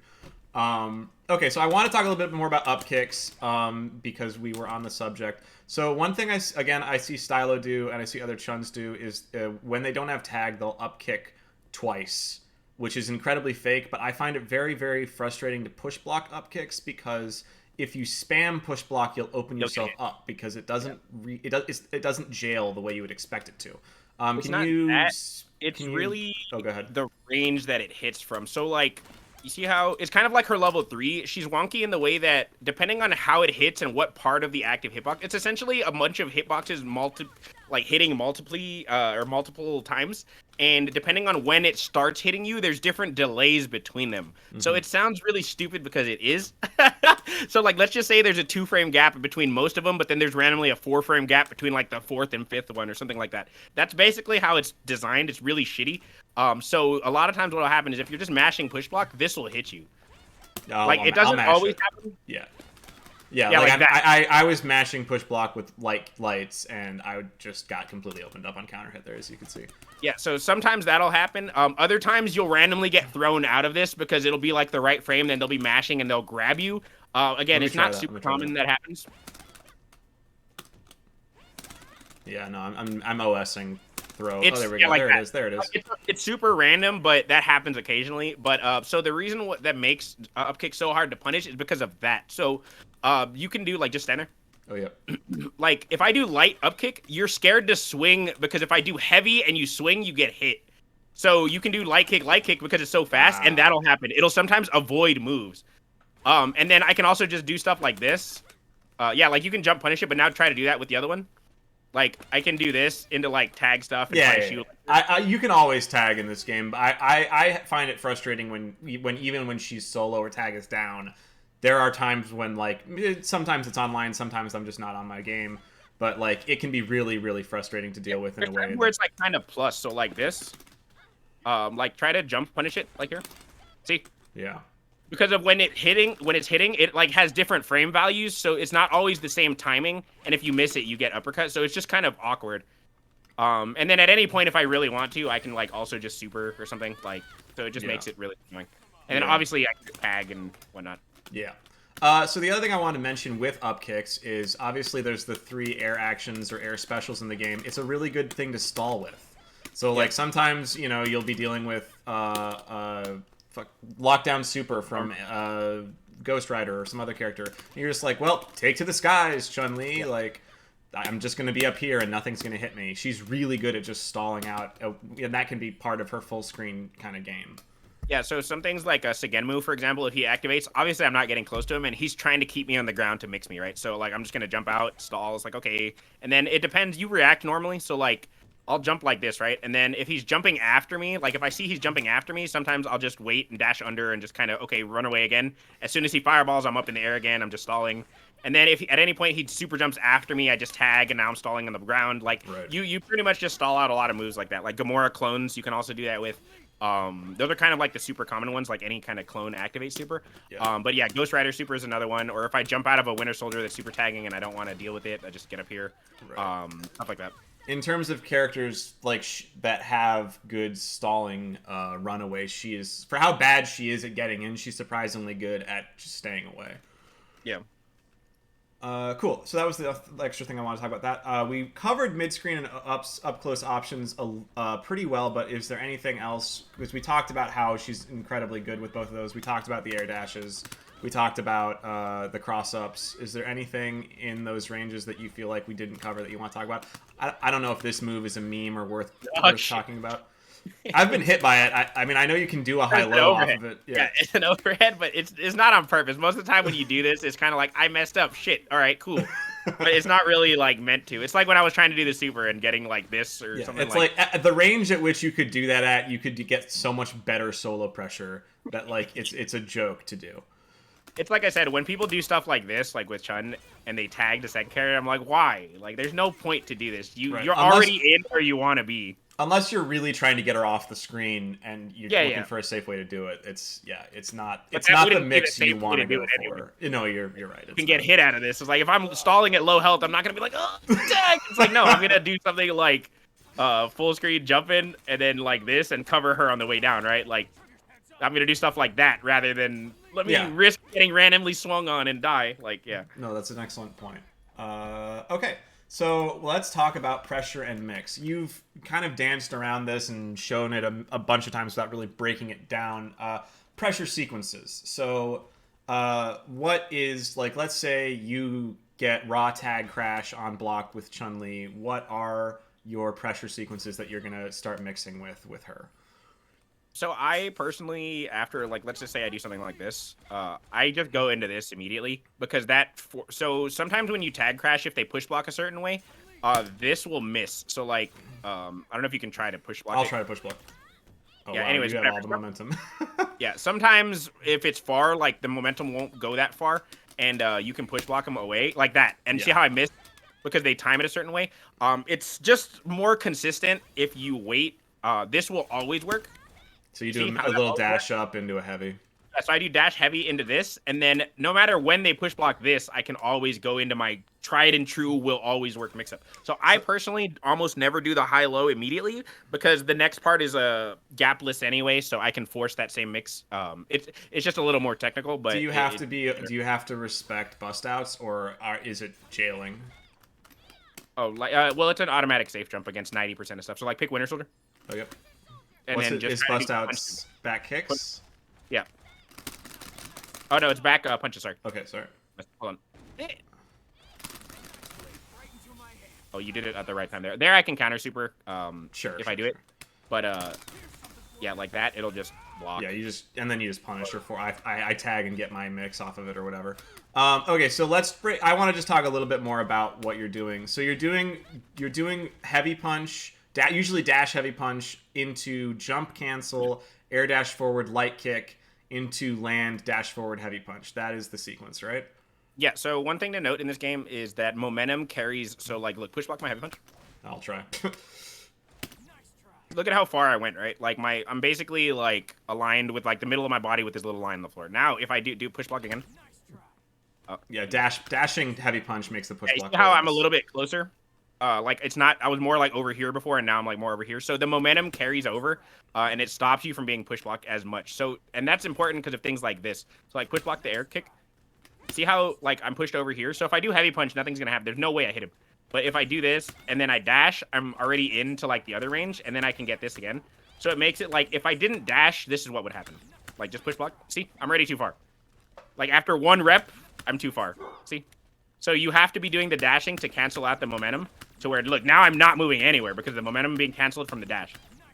And if he does this right, this is theoretically an infinite block string until the... Actually, no, it never kicks in, is what you said. The 300 frame super push block doesn't kick in because fucking reasons. It's because they coded it to, like, you have to have a certain amount of frames that you're blocking within a certain amount of time. So, like, let's just say there's, like, 200 frames in, like, 5 seconds. And because of, like, these little gaps that are there, the gaps exist, but you can't really do anything with them. That's why he can get off supers and stuff. Right. So, and if you're going to bust out, you should bust out on the heavy punch hit rather than the air jump, because the air jump is going to be safe. Yeah. And then, I mean, it just depends. Like, against certain characters that I know have bust outs, I'll do this instead. And obviously, I'm just stand blocking all of this, but he doesn't have to keep jump canceling. He can he can go sweep after heavy punch. He can do dash up low. Like, he can do empty jump low. He can stagger, so he baits a push block and frame traps. Yeah, so I'll show all that in a second. But the main thing, like I said, is just this. So you're just doing heavy punch off of anything. So, like, if this hits, you just want to dash up, do heavy punch, and that starts your pressure. So that's why I was saying she wants to be in this range, because at any point if they block this, I'm in there again. And so you can just mix up the timings with the jabs, because if you do them fast enough, even if they push block, you're still in the right range as long as you dash. See? So like, I'm not going anywhere, even though I'm adding the jab sometimes. And that just can mess with their guard timing. So that's just kind of good to do. But again, it's just heavy punch, and then you jump cancel the heavy punch, so you hold up forward, and then you do dash light kick, and then you dash up heavy punch, and just repeat that over and over. Again, it's not as easy as it looks, but you essentially just keep them there forever. And like, look, if you try to hold up, Yeah, I get hit instantly. It catches up back. So you can't hold up back. So you basically are stuck in here until I decide to do something. And what makes that really cheap, you see how he's like constantly standing or whatever? So like I can just do that. Like I can just dash up and do a low whenever I want. See? And then I can also like stagger it like that, where he got the push block, because it's like you want to keep. Sometimes I'll do this on purpose, like just over and over, like, okay, keep this rhythm, and I'll see they're like, you see how he's advanced guarding at the same time every time. So I'll see that as a player, and I'll be like, okay, like you're doing 1 2 1 2, and then I'm like, okay, there you go. Yeah, then you just and I break delay the rhythm. Yeah, and I break the rhythm. So I purposely give them that rhythm, and they get comfortable in it. Most people, it's almost impossible to change that rhythm once you get it. So once you get that rhythm, I'm gonna just wait a little bit and then delay it and hit you. And keep in mind, I can delay that with a low, or I can delay that rhythm with a high. So like that. And not push blocking doesn't really get you much. If you don't push block, you're still just stuck there. Doesn't do anything. And obviously off of hit, you see, like I can confirm into a full combo. Yeah. That's her main thing. And again, the mix-up is after this, I'm either going to do the dash low, which I can, again, just jump cancel into the heavy, or the jab, and just repeat that over and over. Or I can do the dash up instant overhead. And, so, which is that.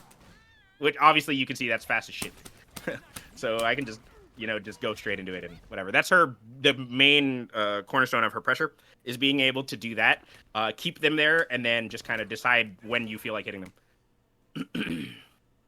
Is there any counter tech to that? Like, I'm trying to OS stand grab / push block so that I can. So what if you delay, it'll grab. What Takeaway does a lot of times is he'll try to perfect push block into delayed jump grab. Because if I'm doing this part, sometimes it'll grab me out of it.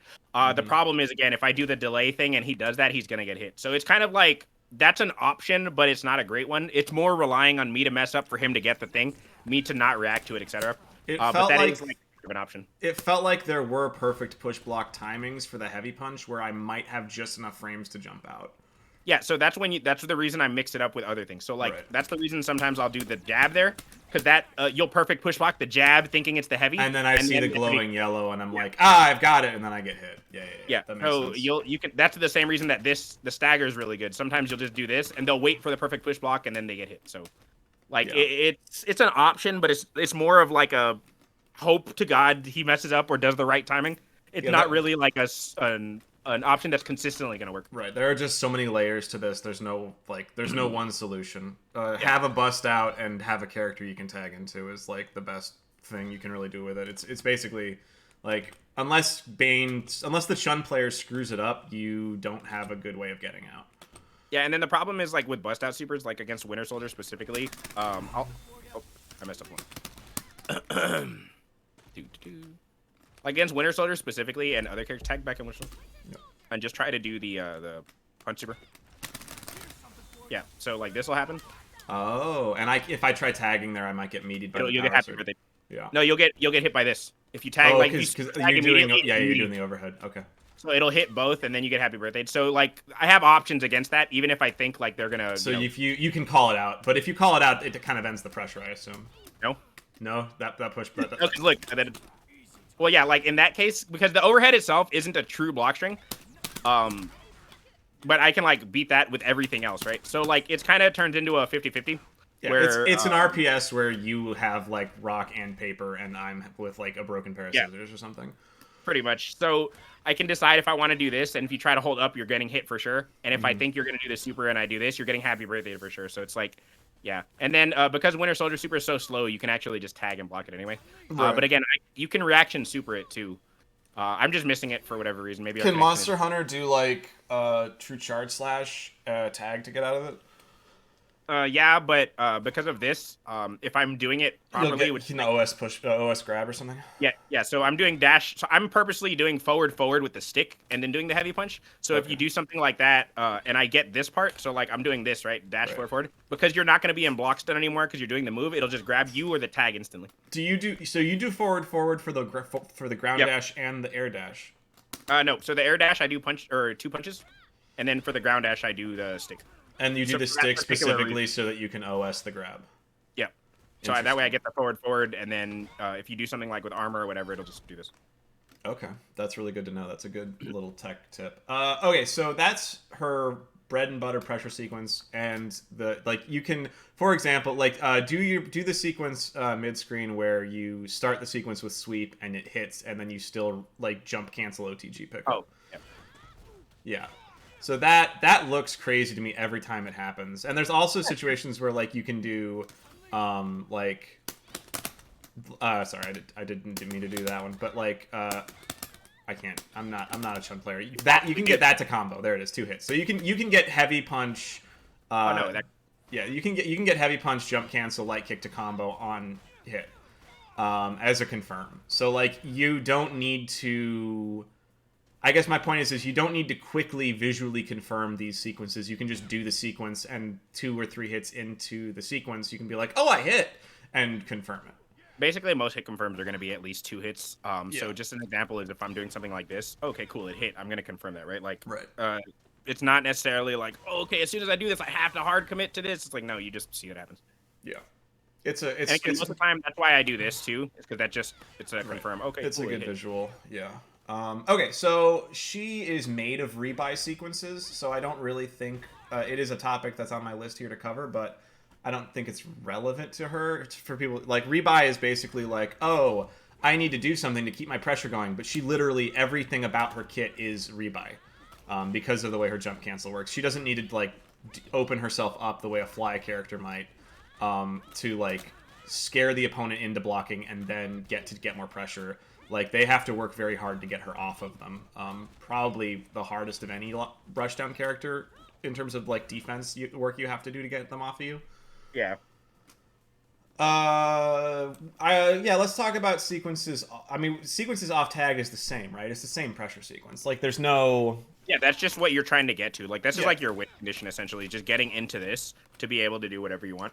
Yeah. And then, again, the reason why it's your win sequence is because even, like, once this does finally hit, right? Like, if I do just do a combo, whatever, I'm just going to knock them down into the previous one that we were talking about, which is the dash, which covers every single tech option, and then you get 50-50'd again. So it basically puts them into loopable 50-50s that if they keep guessing wrong, you just lose the game. And then if at any point I kill this character, your second character's coming into a lockdown super, which is like 8 50-50s, and then it's just not a good look, which is why they have to counter switch or have to use resources, because that mix is just so oppressive. Right. Not broken, just oppressive. Not, yeah. And we all know she's the best. She has the best lockdown mix in the game. It's just if she's not in that position, it's not ideal to be using her. So honestly, I feel like we've covered all of the topics in pressure with mix. Mix with a partner is just... Actually, let's talk a little bit about mix with partner. So, like, if you're doing... Let's talk a little bit about, like, meterless mix. Let's say you've got, like, you do just, like, the AK shot or something. Because this particularly is reflectable, like, obviously, right, you can reflect it. So you can't really just go for a regular mix like this. Somehow you push I don't know how I didn't get the last hit reflected. Yeah, yeah, so that'll happen a lot, right? You can't just run in willy-nilly. So a lot of times, instead, what I'll do is this. And that avoids the reflect while keeping me in the position I want to be in. So if he does it properly... He reflected it, but nothing happens. I'm still in there. Like, I avoid whatever they were going to reflect, and I'm still getting my pressure. Yeah, you get to your win condition with Chun. So when you're working with a partner, you're not really looking... So I'm thinking of, like, Chun with Sigma, Chun with Dorm, Chun with characters who... She can't cross up fast enough to do stuff like that. So, like, just an example, like, just block back, like, down back. So, like, she can't do stuff like this. That's it. Cross-up protection will cover that because her dash isn't that fast. But you can instant overhead there, right? Oh yeah, of course. But like that's basically what she looks for if she does get some lockdown mix that's like short. Is just basically she gets like one high low off of any decent assist hit. So sometimes, like I said, you don't even go for the mix. So like something I commonly do is like this, right? And then I'll tag, and then you can get the stagger into high low if you want, but really it's all about just getting the pressure afterwards. So just Right. like block, just hold block, like whatever, right? So I'm Yeah, just gonna go into this, right. You're just looking and for then your win he's back condition into my win. always. Yeah. So like I Um, can start it with like something like a high low, but it doesn't really matter because it's gonna go into it anyway. I mean, I know this is for your particular team. Would you recommend just not just like yeah, you can get the instant overhead starter, but it's like way more consistent and better to just go for your Yeah. win So like condition I heavy mentioned. punch and then like just dash heavy punch and just start the sequence. So, like I was mentioning earlier, sometimes they'll push block certain things in a way that the game is just kind of janky. So sometimes things will just get push blocked like that, and then it'll put me too far where this will just whiff, right? Right. So that's happened to me enough times that I don't want to have that happen. So to make it 100% consistent, it's better to just dash do this, and then once you hit that is when you get your mix. So like after you do the dash this is always going to work because I'm canceling it. So no matter what push block timing they use, this will always work. And then Right. from there, I get the 50-50 that I initially would have gotten.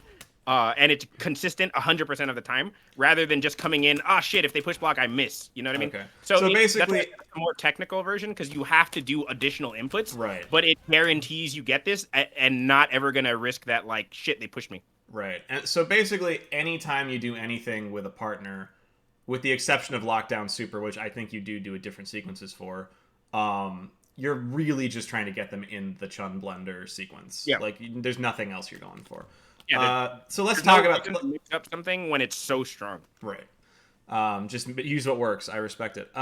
Let's talk about Lockdown Super. So why don't you get Winter Soldier in and show me the kinds of stuff you would do with Chun? Is it just instant overhead, crouching light kick, crouching heavy kick, or is there more to it? Yeah, so it just depends. Like if they're mid screen, this depends on the player too, because some players will counter or tag after this, like Tyson, for example. So like if this normally you get the high low, right? But I can also cross you up. But the problem with crossing you up is you can then tag behind Winter Soldier and hit him, right? Right.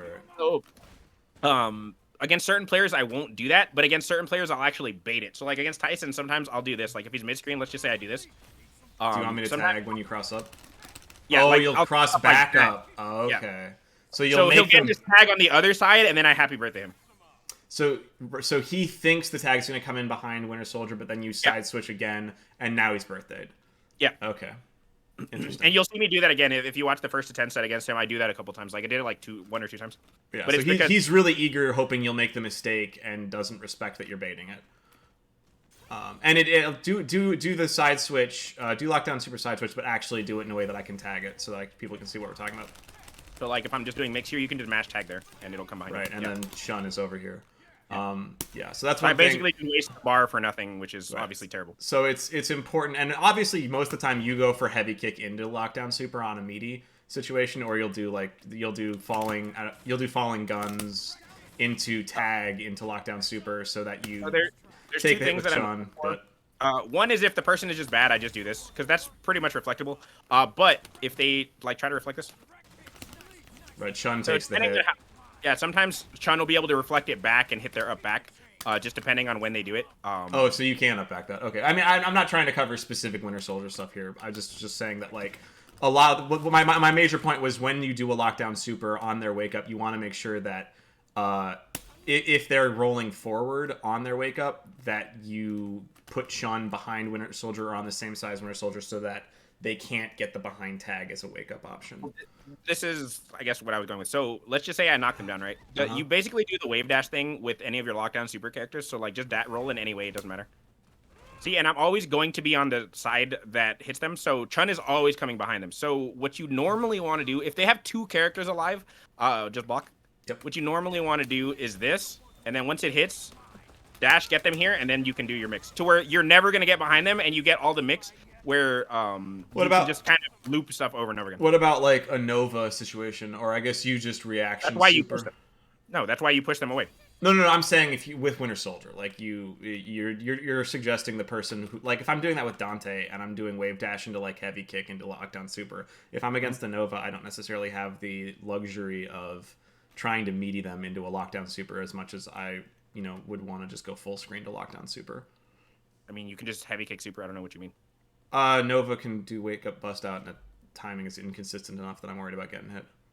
Oh, yeah, that's what you mean. Yeah, no, it just depends, like, I'm saying this is Winter Soldier specific because I have this move. So people are scared of this move, so they won't always bust out. I'm saying, like, generically for Chun-Li and Lockdown Supers, regardless of if it's Winter Soldier, Dante, Raccoon, whoever, just make it so that they can't get in a situation. Don't sandwich them on their wake up. Was all I was saying. Basically, like a super obvious one is like something like this, and then just backdash a bunch to where even if they roll to you, they're not going to catch you, and then you just dash up or whatever. Right. Okay, so I think actually, and keep in mind, the cross-up thing is really, really, really strong, but it's not strong against two characters because of the tag behind thing. Right. So like if I'm just let's say that he's the last character, he's incoming, and I do super tag, I will cross up because it's harder to block.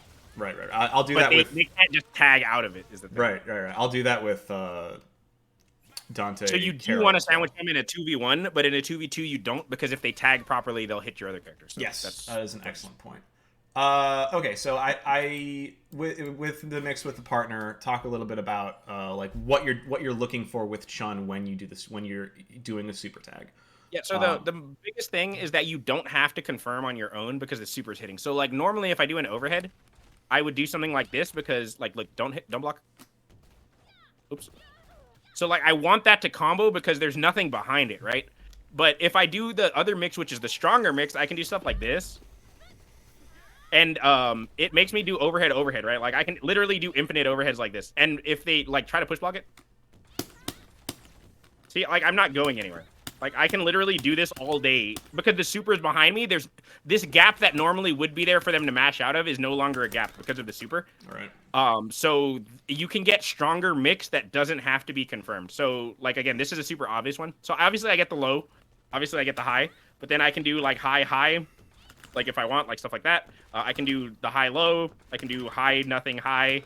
I can do the high fake high low, like all of that, and it's like 6 or 7 mix-ups that are happening so quickly. Like I can do things like low low, you know, like see, like you have to guess multiple times while this is happening. Yeah. And then so that just makes it really pretty much impossible to block because there's so many things that are happening at once. And then yeah, so the main thing, like I said, is you can do better mix because you don't have to worry about the confirms. So I would never do something like this. Right, because that's like, not real at all. Yeah, somebody would just mash or they would jump out and I would get hit. Like, I would never do that if they weren't in super tag. Sure. And the other thing you can do sometimes if you just want to be a dickhead is with their blocking super tag, a lot of people will guess. So you can just kind of stand here and then they'll be like, oh, God. And they'll either stay blocking low or stay blocking high. And that's why sometimes you'll see me just dash up, do nothing. And then I'll see, oh, he's crouching, lol. And then I'll just hit him with his head. So that sometimes I'll do that if I see people like hitbox motherfuckers that are doing this. I'm like, all right, I'm just gonna fucking pick a timing because you're not gonna guess it. It's just 50-50. I'm just like, Jesus, take the wheel. You know who used to do that all the time? Ram Bam. Ram Bam was like, I don't care, bro. Just guess. So it was pretty funny when I would play. But yeah, so you get way stronger layered mix because again, you don't have to worry about anything. The characters can't swing on you because they're blocking the super, and you don't have to confirm on your own, so you can just do kind of YOLO willy-nilly stuff. Is Morrigan a good counter pick to that? Just because she can kind of just do lockdown or do her bust out super, and like you have to respect it. No, I don't give a fuck about the super. So the other thing that's super important when you're playing Chun against and doing lockdown super, always block at the very initial part of the super. So like if I super, I dash to the corner, I'm blocking. The reason why I do that is because if people storm in level 3, or if they just raw level 3, or do a raw bust out, I'll block, and I won't have to worry about it. Some invulnerable supers... Oh, were we in training too long? No, I wanted to pick Morrigan so that we could talk about why I thought that she was an interesting thing to talk about here. Anyway, so you always block for that initial split second in case they do a cinematic invul super. So an example would be Nova level 3, because he will, or Dante level 3, he will hit you, and then the super tag will end. So you always block for that initial part, and then Winter Soldier will shoot them and then do whatever. Or like Monster Hunter bust out, stuff like that. All right, so I want you to,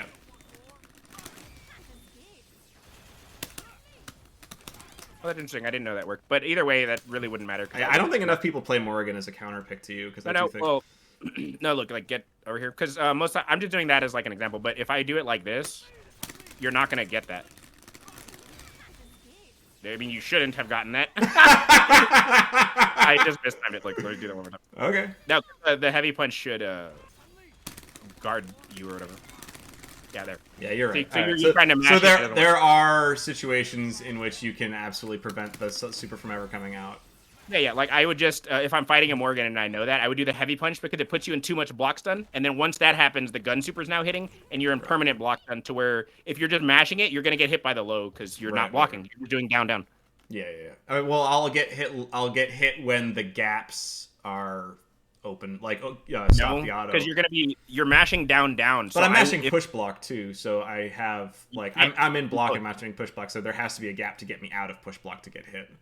No. So I don't think you're understanding. So when you're doing down, even if you're mashing 2 punches, right? You're not blocking low down back. You're blocking auto guard. Yeah. I see what you're saying. Yeah. So when you're doing supers like that, I'm gonna do the heavy punch to put you in block stun. The super's now hitting. If you're just mashing down, this will always hit you because you're not doing down back and you don't auto guard high low. You're only auto guarding the high part. Does that make sense? Oh, I didn't realize that. So if I'm in, I thought if I, are you sure? So look, yes, just I'm gonna do the super. I'm not gonna super. Just literally mash down when you're blocking. Like block and then start mashing down and push forward. Yeah. No, I'm holding down and I'm not holding back. There has to be a gap to get me out of that. There shouldn't be, but even if there is, it's like this still comes into play. It's a weird little technical thing. I thought I would talk about it. Okay, so let's move on. I'm gonna pick up your team again. So we're gonna talk about her combo kit and the tools that she has, because she has a pretty she has a very complete kit in terms of combo tools. So let's start with just what she has regarding knockdown, sliding knockdown, wall bounce, ground bounce. So obviously this is a normal just OTG knockdown as her sweep. She has this, which just launches. It's not really like combo state, but it's just something to keep in mind. You almost never use that move, but it's something to note. In the air, when you do that, which is her lightning legs, you have to push heavy kick after. It'll knock them down. So obviously in the air, this is like one of her main combo extenders. It knocks them down. That's a ground bounce, to be clear. Yeah. Ground bounce. And then she has this, which is a wall bounce.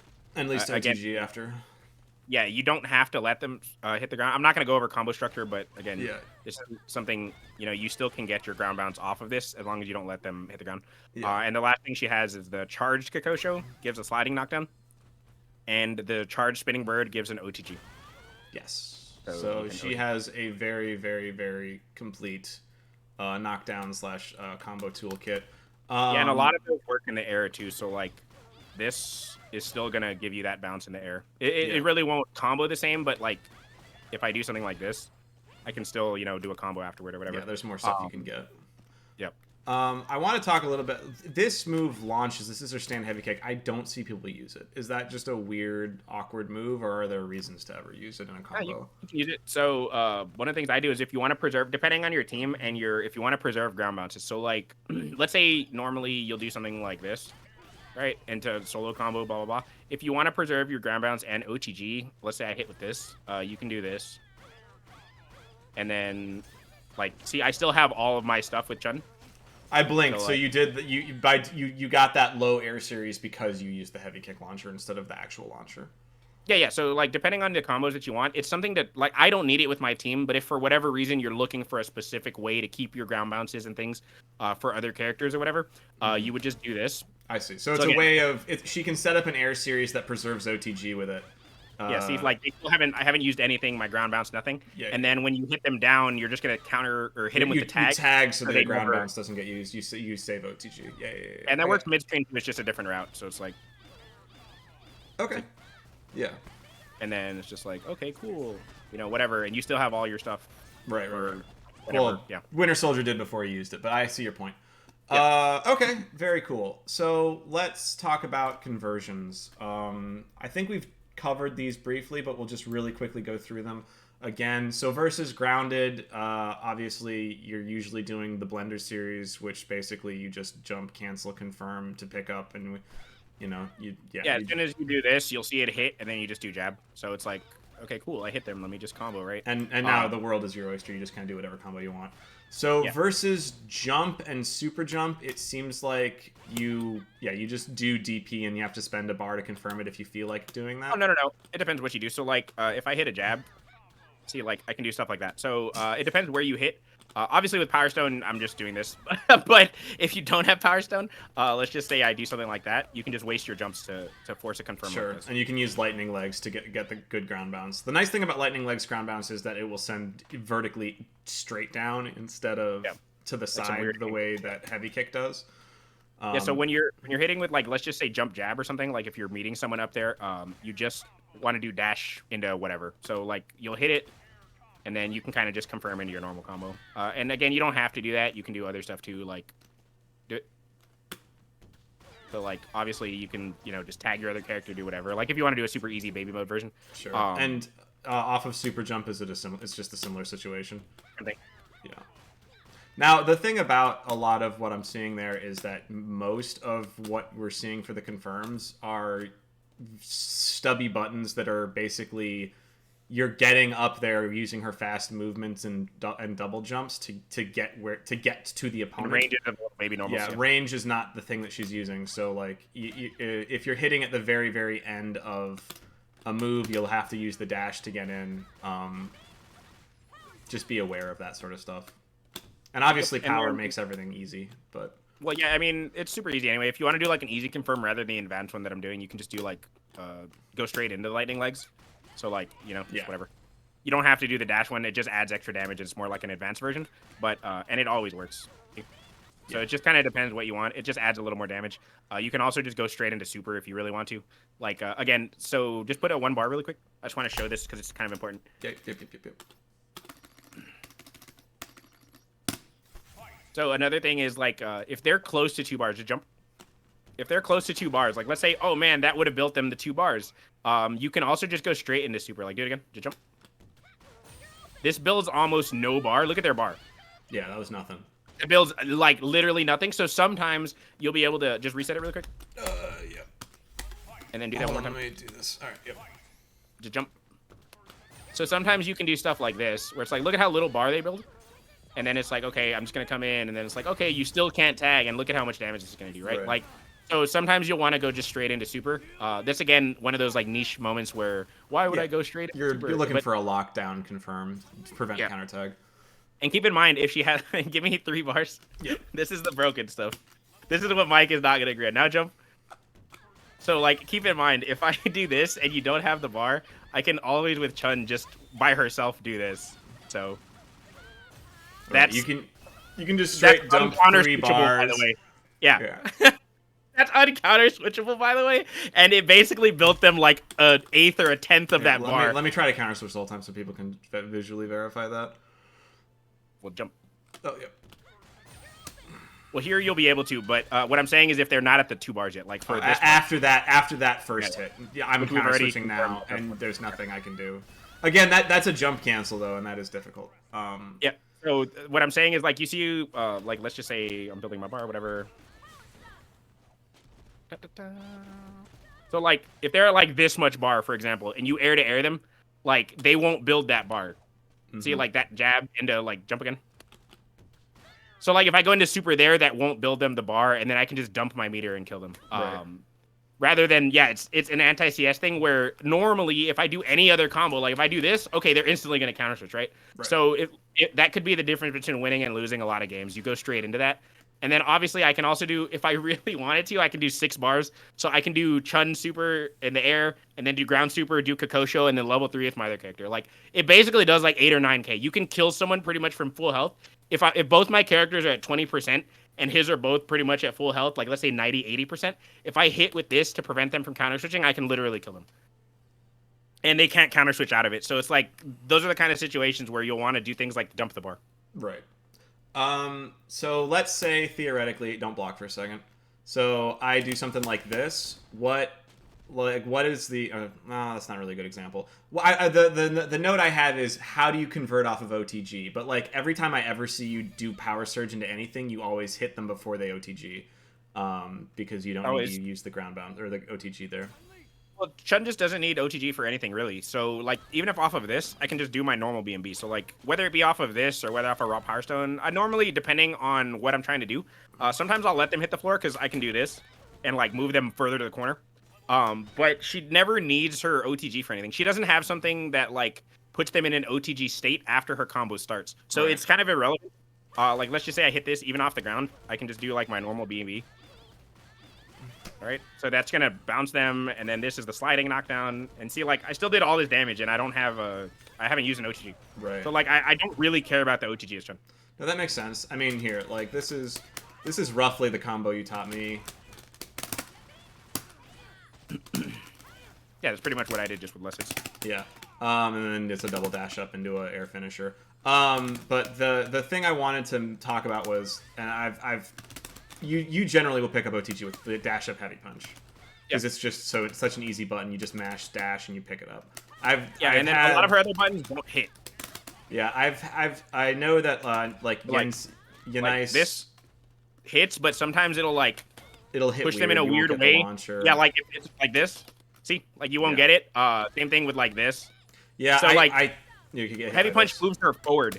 So when she moves forward, like look where I'm standing. Like my little foot's on the red. Look at how far she goes forward. Like bruh. So it moves almost a whole little box, and then the launch comes from where she's landing. See? Yeah. So it just pushes you forward to where it never misses. I've seen newer players try OTGing with crouch light kick, and I just want to emphasize that like. It's because of this, right? So, like, if they hit a power stone, people will be like, "Oh man!" and then they dash up, do this, and it'll miss. That happens every damn time, and it's so frustrating because I'm like, just mash dash. You're gonna get it. It's gonna work great. You're gonna like the way you look. I guarantee it. Shout out to the Ben's Warehouse. But yeah, so you just always want to do heavy punch. There's no reason not to do it. It literally hits everybody. It's not a small body thing. Anything moves you forward, makes it. Yeah. Jump heavy punch, or sorry, stand heavy punch is the pickup. And the combo I just did is a combo Bane showed me like 2 years ago as like a baby beginner B&B for Chun. If you don't want to do all the triple jump dash cancels, it still gets you.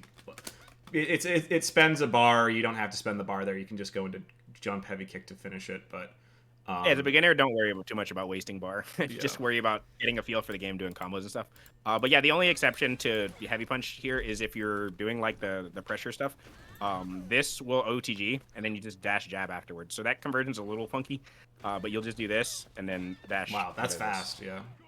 So that's a weird confirm because it's not like a normal launcher thing. So you do sweep, right? You're picking the OTG up with the light kick, with the air light kick. Yeah, and then you do this into heavy. And I mean, you could launch there, but I personally normally do jab this and then jump heavy punch, dash heavy punch, and then I go into whatever from there. Sure.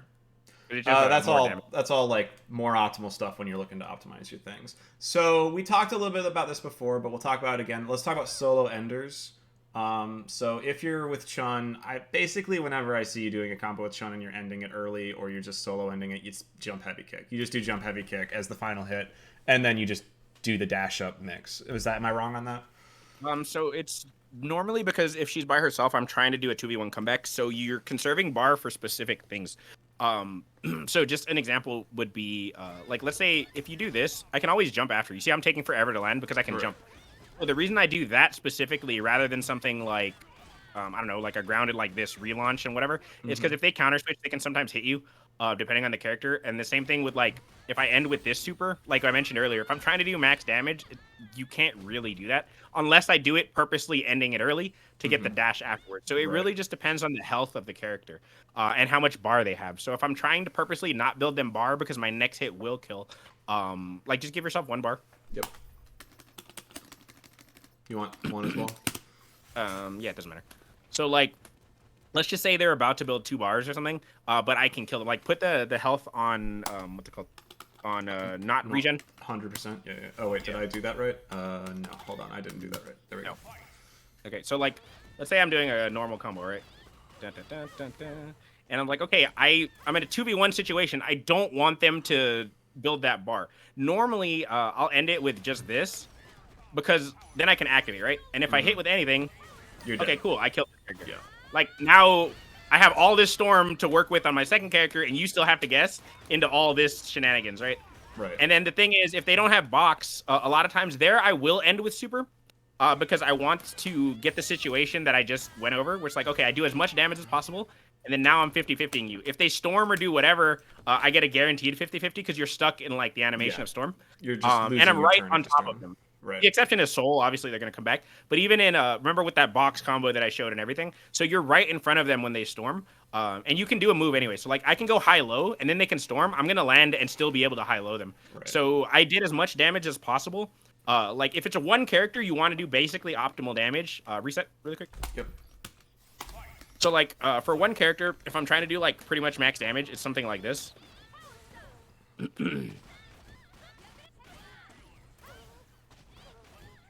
Oh, wow, that lag. That was terrible. Oh, Yeah, you hate to see it. Anyways, it would end with this. Right. And then the reason why is because they won't flip out and they'll get the ground bounce. So I'll do as much damage as I can with that ender. Like, just reset it. I just want to show that combo. So, like, obvious BB.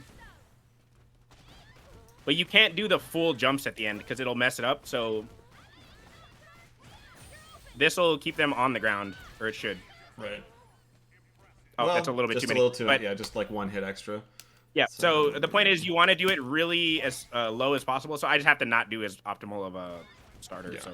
So in order for that super to not... so like in order for that super to OTG, you need to lower the damage by just a hair. Sorry, I'm turning the auto on again. Yeah, so like just a super easy version. It's like... see, like this will do a good amount of damage. Like 6.1k, and then I guarantee to get the other mix-up. Yeah, and then, again... You get the high-low. If it hits, you can kill because that's a lot of damage.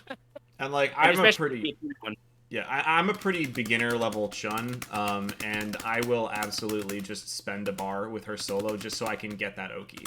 Like my combo doesn't do the damage to make you not get that OTG, so I'll end in that air super and then just dash at them and go for the high-low set play mix just because like I don't. It really depends on their bar. 6.1k 50-50 mid screen. That's not even optimal damage. Don't make me flex.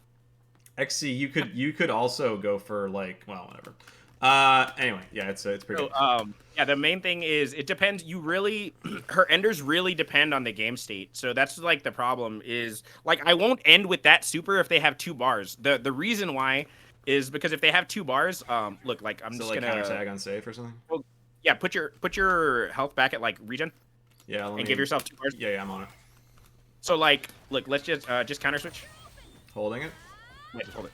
So, like, the reason I won't end it is because of that. I don't get anything after. It's not like I'm punishable, but to keep that 2v1 pressure, I won't get that because they counter switch for free. Yeah, so those are the times where sometimes people won't counter switch because they're scared. So, like, let's say they built the 2 bars right here, like, on this part. They sometimes won't counter switch because then if they switch here and I hit them, they're getting happy birthday and they lose the game, right? So if I notice that they're not doing the counter switch because they're scared or something, that's when sometimes I'll just do this. And I'll dash down. If they counter switch there, I'm coming down at the normal, and they're gonna get hit. And if they don't counter switch, I'm on top of them to potentially kill them. Again, if I hit the low, this goes in, that kills. And if I hit the overhead, it's overhead Power Stone kick super. So it's this, and that'll kill when they don't have enough health. But if I do the other super, they're counter switching. They have their full health character in, and now I have to work my way in again. Right. And this basically avoids working my way in multiple times and puts them in situations where they're constantly having to guess: is he going to do this? Am I going to do this? And if they guess wrong, they get happy birthday and lose the game. So it's a lot of stuff like you do specific enders to keep certain pressure going and give them as little chance as possible to get out for free. Yeah, you basically sacrifice a bit of damage to constantly keep your turn. Yeah. Okay, so what I want to talk about a little bit, so there's a note for solo filler, which she has a lot of like weird moves that aren't really neutral tools, but they're moves that you basically would use in combos to just sort of get more damage out of it. Oh, forward heavy punch. So like stuff like this, like her forward heavy kick. You're never using this shit at neutral. Like, look at this. It's slow. It has a pretty shit hitbox. It doesn't really hit low crouching characters. Like, crouch. It like, kind of does, but it's really weird. See, like, there, it'll just it hits really late. It's not really a good move, but that's one of her main combo moves to build damage. Like, because otherwise, if you do, like, heavy punch and do forward heavy punch, mid-screen, that launches them way far. So, like... Yeah. That's see, hard like, you can't really... Yeah, and then so that's when you use forward heavy kick because it keeps him in that place and it does heavy damage. So you're doing this and a heavy kick, dash, another forward heavy kick, another forward heavy kick. That's like her main add damage move without like pushing them away. All of her other normals, it's like jabs aren't going to really do a ton of damage. Obviously, her heavy kick is going to just knock them down. And then you can't really do heavy punch like, you know what I mean? You can't just do jump, heavy punch, heavy punch, heavy punch. So the forward heavy kick. Does she have? She has forward heavy, forward light kick. Is that used for anything? You Not basically really. kind of use that to knock them up a little bit when you want to. Tag into Winter Soldier. The only time I use it is for this. Okay, so you don't put that as a combo filler. Not really. I mean, you can accidentally do it like that, but the reason why it's really bad is because it's a light, so it's really fast. And if you don't go back to neutral quickly, you'll either get forward heavy punch, which pushes them too far, or you'll get the forward heavy kick, which sometimes it's just you don't want it to come out. Okay. So it's just not great to do that as a. I'm trying to think whatever like weird command normals she has. This bad boy. Yeah, that bad boy. You don't use that in combos though. For anything. Stomp you can use for damage sometimes if you want to flex on people. It's about it. It's disgusting as to add damage to combos. Oh, all right. So Rainbows is pointing out what he meant with some of this stuff. So like the combo filler, this particular sequence is pretty standard for you. Is you'll go into air legs, hold back the whole time to charge, and then you'll do EX Kikosho into whatever, into like, you don't have to do that, but you can do, you know, that mid part of the sequence is, I think, part of a non-trivial amount of her combos, as just like a link from one thing into another. Do you want? Are there any other? I'm gonna turn on auto recovery. Are there any other parts of her combos that you feel like are like worth covering, as like this chains into this pretty regularly? Not particularly. So the only other thing would be like something like this. Normally people do that, right? Like that's kind of a regular, if you're for whatever reason doing ground bounce in your combo, you can either charge it like that, but you'll almost always do the jab into heavy punch and then, you know, launch into whatever. So that's pretty much an always gonna happen thing, unless you know, like whatever. But for the most part, this will almost always go into just, you know, unless you want to use your ground, your OTG, but that's almost always going into jab. Same thing with up kick. It's almost always just going to go into jab, and then you can just confirm it or do more, or just power surge if you're lazy. Yeah, power surge. You can just do this and consistent. But this will always. That's really the only way you can combo it, other than like, you know, another up kick or whatever. Yeah, or super. Gotcha. I will point out, Rainbows, I did want to know that all of those bad normals were not things used in neutral. So I want to talk about where to place in tag combos. So basically, let's say you start with Chun or with Winter Soldier, either or. I mean, I know for you as a player, a lot more of your decision making is based around, you know, managing health, managing resources. Yep. Like it's not, there aren't as many hard and fast rules for this, and both of your characters can absolutely get the job done if you want to like instantly get them in for a combo and do it. But is there, let's assume, you know, Blue Sky, they're both full health and you've got 1 meter and you get a touch. Where do you prefer ending with Chun, or do you prefer ending with Winter Soldier? Do you like to get Chun in the middle? Like what are your thoughts on where she belongs in a combo? It depends on the situation. So if I'm trying to super tag somebody, obviously I want to end the combo. So this is my main one. If I'm trying to super tag somebody, like to stop them from getting 2 bars or something, right? Like the main thing is, let's say I'll do a combo, whatever. I'll end it like this specifically. So I'll do this, tag him in, and I'll be able to get the super tag from far away. So if it's a character with a bust out, I will like Nemesis, for example, I'll specifically do that ender to keep Winter Soldier in for the super tag, and then get Chun in when they're low health, so they can't just get out for free. Because if I would have ended it with Chun there, or if I do something like this, like my normal ender, like he can just roll. See how I won't be full screen, so he can roll into me and super tag, or rather than me being full screen completely safe to it. So that's a time where if they have a bust out, I'll always want to do that particular ender if they don't have 2 bars, because then it gives me all the time to come in. The reason why I won't do that when they have 2 bars is because when I do the launcher, they're just going to tag, and then I'm kind of stuck in the midair with nothing. Yeah, that's not a good place for Winter Soldier to be.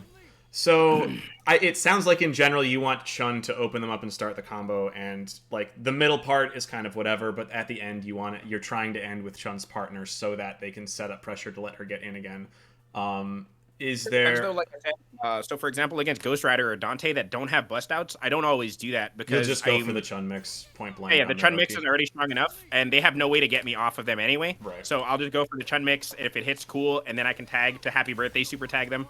And if what's it called? If they do block, then I just go straight into the win condition stuff. Right. So basically, if And I you skip my bar rather than guaranteeing doing the super tag, wasting a bar, and you're just wasting resources at that point for a character that can't get out of your pressure anyway. Okay, so if you don't have to respect their wake up, you'll keep Chun in and maintain pressure. Okay. So I don't really know what Rainbow's meant by team enders, but I think that's more or less what we talked about.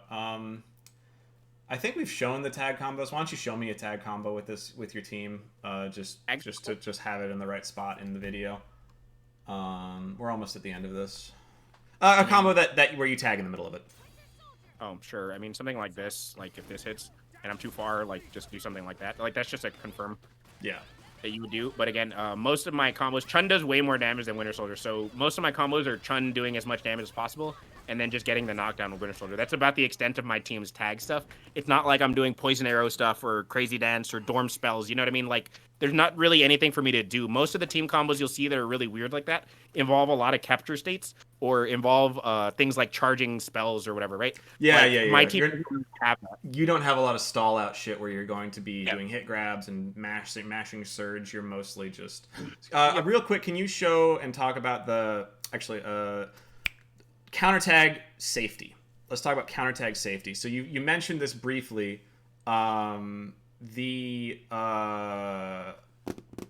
For people who don't know, if Chun is solo or if any character is solo and you're doing a combo, if the opponent has 2 bars, there are a lot of situations you can get yourself into where your combo on hit becomes unsafe. If you don't have Storm, if you don't have a good way of getting out of your current move, you're just gonna get hit and lose because of it. So what do you think about in terms of how do you change your routing for Chun so that you always have an option to keep yourself safe if they counter tag or keep pressure if they counter tag? Yeah, so super funny is Chun doesn't really have that problem. So one of the main reasons she does it is because I could jump cancel normal. So if they do something, I'm just gonna jump away from you. So that's in the air too. Like if I'm doing stuff like this and they counter switch, I'm just like, okay, I'm just gonna jump away from you. The only exception is moves like this. Right. But the thing is, you can also just change how quick you do that. So like, see, I can stall this. Oh, they counter switch. I'm just gonna whatever. But I mean, that's really if they counter, do that again. Just go into lightning legs. I see. Like it's hard for them to really get up there in that range. Some characters can stuff punish like that, but it's or like tricky. Gimlet or something. You know what I mean? Yeah. So if they do that, really the only difference is I'll sometimes do this. So I'll just do like a really quick sequence. So like let's say I'm keeping them on the ground. Look, like just get hit. Yeah. So let's say I land a hit and they have counter switch. It's like okay, I'm keeping them on the ground. If at any point they counter switch during this, I'm just jumping away, right? Right. So you basically just avoid your 2 air specials and avoid power surge if they can counter tag. And as long as you do a route that doesn't do those, you can always keep your turn. I'll counter tag and you'll just it's your turn still. I know it's your turn. Yeah, so I can do stuff like that, and then and if you get hit because your character's taunting, now you happy birthday to yourself or whatever, right? So that's one of the reasons this move is really good. So in counter switch situations, I can do stuff like this. Mm-hmm. Like I'm still pretty low for most of that, and then you can always if I wanted dash down. if I wanted to do like a super completely safe version, I would just immediately go to this and whatever. Mm-hmm. So just stay low to the ground, to where I can pressure. do this move is so fast. Yeah. Basically, make it so you're always able to cancel whatever you're doing into a dash down forward at where there will be when they counter tag, and then you're in the blender again, and they just have to eat it. Yeah, and the other thing is try counter switching during Kikosho. Okay. See, I'm safe there anyway. Surprisingly safe. If you do it early, it's actually hilarious. Watch. Like just hold it as soon as I do that, pretty much. I don't have bar. I'm like, why isn't it working? Let's try again.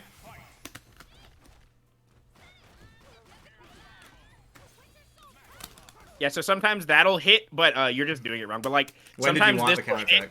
Like pretty much right when you hit the Kikosho, because it'll stay active and hit the other character. Oh, and they're just in block stun then, and it's safe-ish.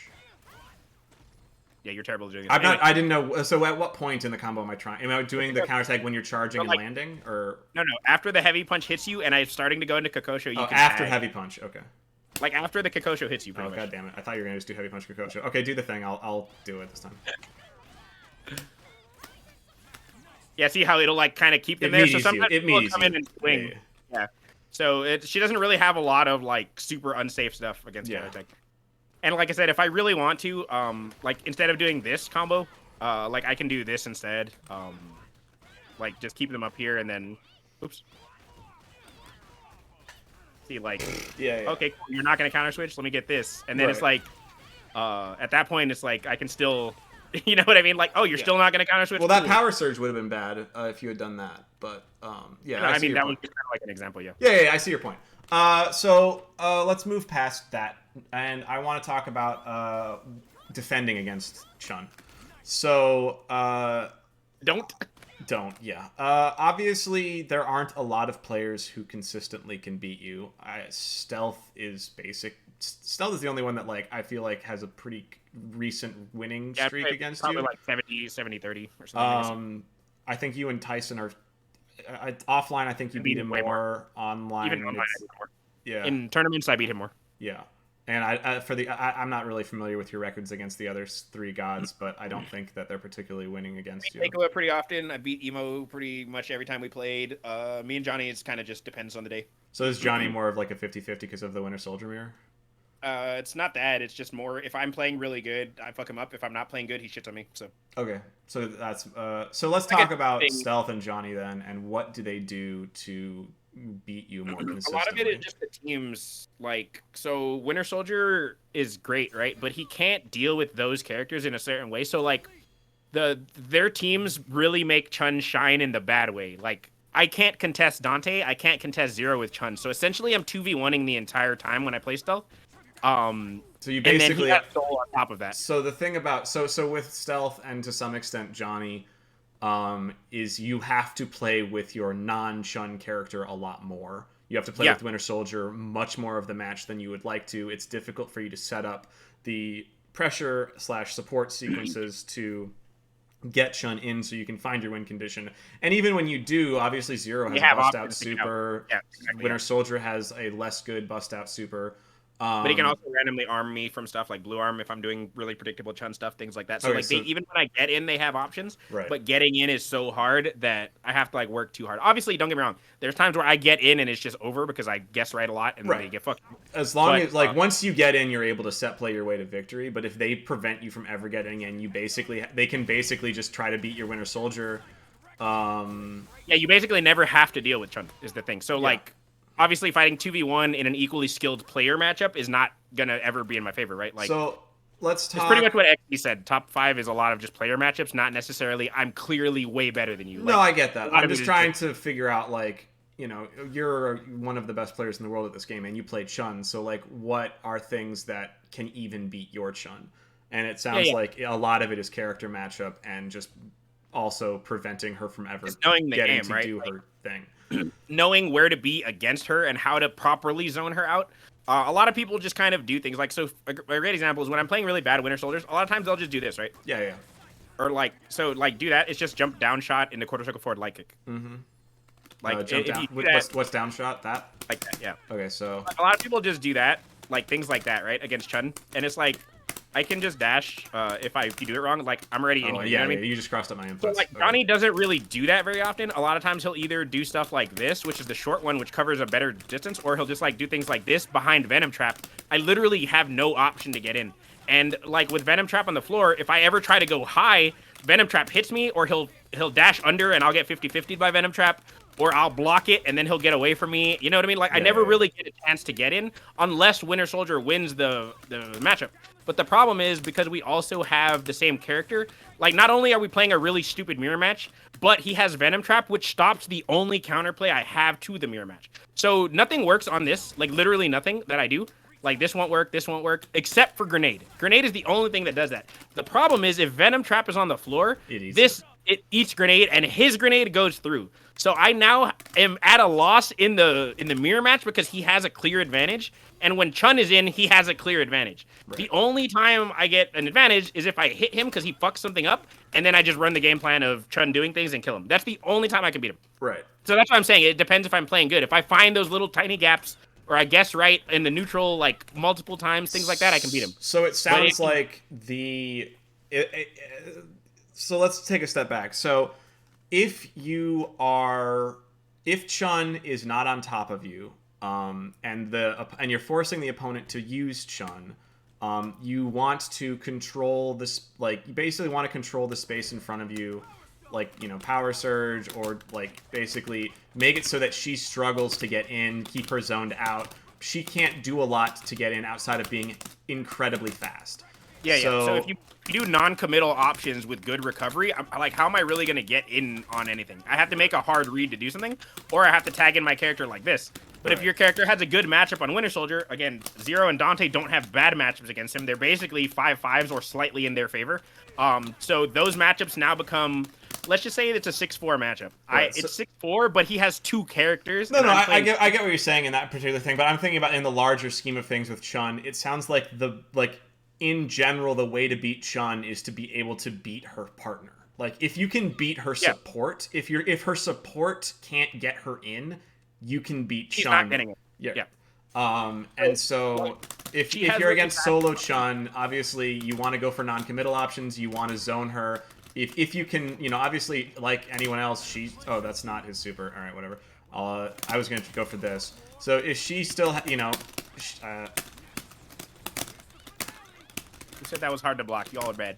I mean, I didn't get my instant overhead. Hey, I got you. Anyway, my point is that, like, she still has to hold mix. You can lock down super her. You can do other stuff. You can tag to keep pressure going. But, like, in general, you shouldn't be approaching Chun. Like, I don't care who you're playing. She's the best rushdown character in the game. Do not approach Chun if you're trying to beat her. That is how you play defensively against her. Play lame. Make her frustrated. Make her try to approach you. Yeah, it's because of this. So, like, if at any point you try to get too close and overzealous, this move is so fast, and it leads into me going straight into my win condition.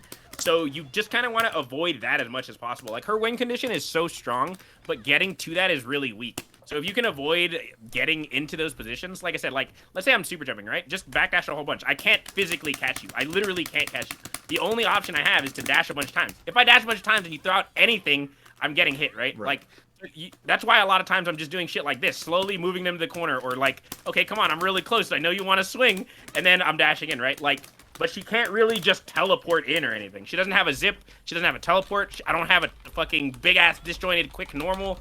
Like, it's a lot of stuff like that. Yeah, so, yeah, in terms of defending against her, once she can start running her set plan, game plan, you've already lost, and you've already made the mistake. So, yeah, like, it's one of those things, it's a Marvel thing, right? Where everybody says just don't be in that position because you're going to lose. Like, if you are getting to the point where I'm doing this on you, you probably lost the game. Right. Like, yeah, it sucks that you make one mistake and lose the game, but that's just kind of how Marvel's always been. So it's more of, like, you put yourself in a position, like, right there, right? Oh, okay, cool. Now you just killed yourself, right? Yeah. Like, that was your fault. Right, I jumped at you with a gun. That was entirely your fault. Right. It's like when you watch me play Jaco, if you ever want to watch an example of never get close to them, watch me play Jaco in the first to 15 at Combo Breaker. It was the most boring set of all time. But it was because I'm not putting him in a position to get his win condition, which is the super tech. So it's like, a lot of it is just don't let her be in those positions. Don't be above her, like what I said. And if you are below her, either have a great normal, like fucking Dante launcher, or, again, just dash away from it. And then what's going to happen a lot, it's like what Tyson does. So if I'm in this range and he thinks I'm going to do this, he'll do this. Like, he'll purposely wait till I'm about to, it looks like I'm going to do this. He'll dash back heavy punch with Ultron. It'll make my heavy kick whiff, and then I'll either block or get hit on the punish, and then he tags. So, like, he covers my approach safely because he's just really just backdashing, right? And then if he sees me do the dash, that's when he's, oh, cool, I'm going to push heavy punch, and then see what happens. If it hits, he gets a full combo. I have 9k, I probably die. If it doesn't hit, he just starts zoning again. Like, he doesn't do anything. So, like, most of the time when I beat him is because he gets overzealous and tries to be Gamora Ultron. Like, oh, sure. I don't want to get too into, like, player specific stuff at the at this stage, but I in general, the basic principle is, like, Chun has a very linear approach. She has to come at you. She will either dash or air dash. It's incredibly hard to react to. But if you fade away, if you teleport away, if you play hard to get, and you cover her approach spaces with decent hitboxes, she will struggle against you. If you're playing, you know, I think Black Panther probably really struggles against Chun. He also has pretty stubby buttons, and he has very high commitment. large hitboxes, especially his DPs, which you cannot wall cling on, whiff, or block. You know, there's other bad characters in the game that kind of are similar to her archetype, but that, you know, can't really defend against her. But if you have a balanced team, you know, you should generally have a character that can cover those spaces and prevent her from approaching. Yeah, the main thing is that the game, things like the gold push block really favor really fast bust outs like this, because so you don't want to ever put yourself in a position where she can potentially contest you. Because if you put me in, like, let's say I'm blocking something, if I perfectly gold block something and I just match this, right, like, that hits everybody all the time, even with bad chuns, because that move is just so fast, like that. Like, you didn't even really expect it to hit you, but it just did, right? Right. So you don't want to be in situations where, like, yes, you have pressure, but if I perfectly time a push block and I do this, you're going to die. Yeah, because Hulk is kind of the same way in that respect. Really hard. Um, and her bust out travel the same distance like this bust out. No, it goes a max distance, but if you're close, it goes immediately where you are, obviously. Yeah, so the way that works, we'll just cover it real quick, XC. She's invulnerable while she's traveling, but if she doesn't have to travel, she gets less invulnerability. Yeah, it has a max distance if you're anywhere between that max distance. So go full screen so they can see that it whiffs. So that's that. It covers about half screen. More than half screen. Yeah. It's a little more than half screen, but yeah. So let's talk about the last two things. So what cool tech are you working on, if anything? Is there anything that you're kind of pushing the character with tech-wise? This is... What the fuck was that? I'm sorry. Did you just you just tiger knee lightning leg? You just did tiger knee lightning. That shit is broken. But it's really hard. It's really hard. I don't believe you. Yeah. Hold on. So let me see if I can. Lightning legs is that input. So it's really hard. I'm bad. Okay. So. Lastly, so is there anything else? Yeah, super duper nasty. But I have to practice it because you can do stuff like this. Oh, yeah. Yeah, that looks nasty. Like that's such a weird like bait. Yeah, like you see him jump and you're like, oh, let me hold up. And it's like an instant. It's way faster than this. Like way faster. That's nasty. Imagine his super tag just doing this. Like, dude, bro, if I could get that down, that shit is ridiculous. But it's so hard. Okay, that's pretty sick. I'm so excited about it. The only other thing is, like, most of the Winter Soldier tech everybody already knows, like the jump cancel stuff. Yeah, we'll cover Winter Soldier in another video. But that's pretty much it. That's the only thing she really has, like, tech-wise. Other than that, it's just, like, this is the most tech normal in the game. It just beats everything below her. For some reason, she doesn't have a hurt box at the very bottom of her foot. Yeah. So unless something goes deeper than that, it, like, doesn't hit her. That's why it beats a lot of... Are there any other unusual moves or interactions that she has that are worth covering? Other than the super to super and non-counter switch thing, that's about it. And like the box stuff, which is like the box combo. That's about the extent of her tech. Like for things that are really weird looking and like, wow, why does that work? That's about it. Okay. And obviously the way that the super to supers are jump cancel to get the next one. Yep. Okay. Well, this is a good place to wrap up. We're just about at, I think we're a little over 2 hours. Thank you so much for your time. Do you have any, why don't we shout out where people can find you? Oh, hold on. I just want to show this damage to XE. Oh, no! Oh, the big whiff. It's important to show XE how little damage this does. Look, it's not that much, I promise. He was like 6.1k. Yeah, that should work. Alright, yeah. Look at the damage, XE. Well, it's on a 9k. It is on a 9k, but it is 6.7. Yeah, but that's a lot of damage. That's a lot of damage. What is it on Winter Soldier? A lot of damage.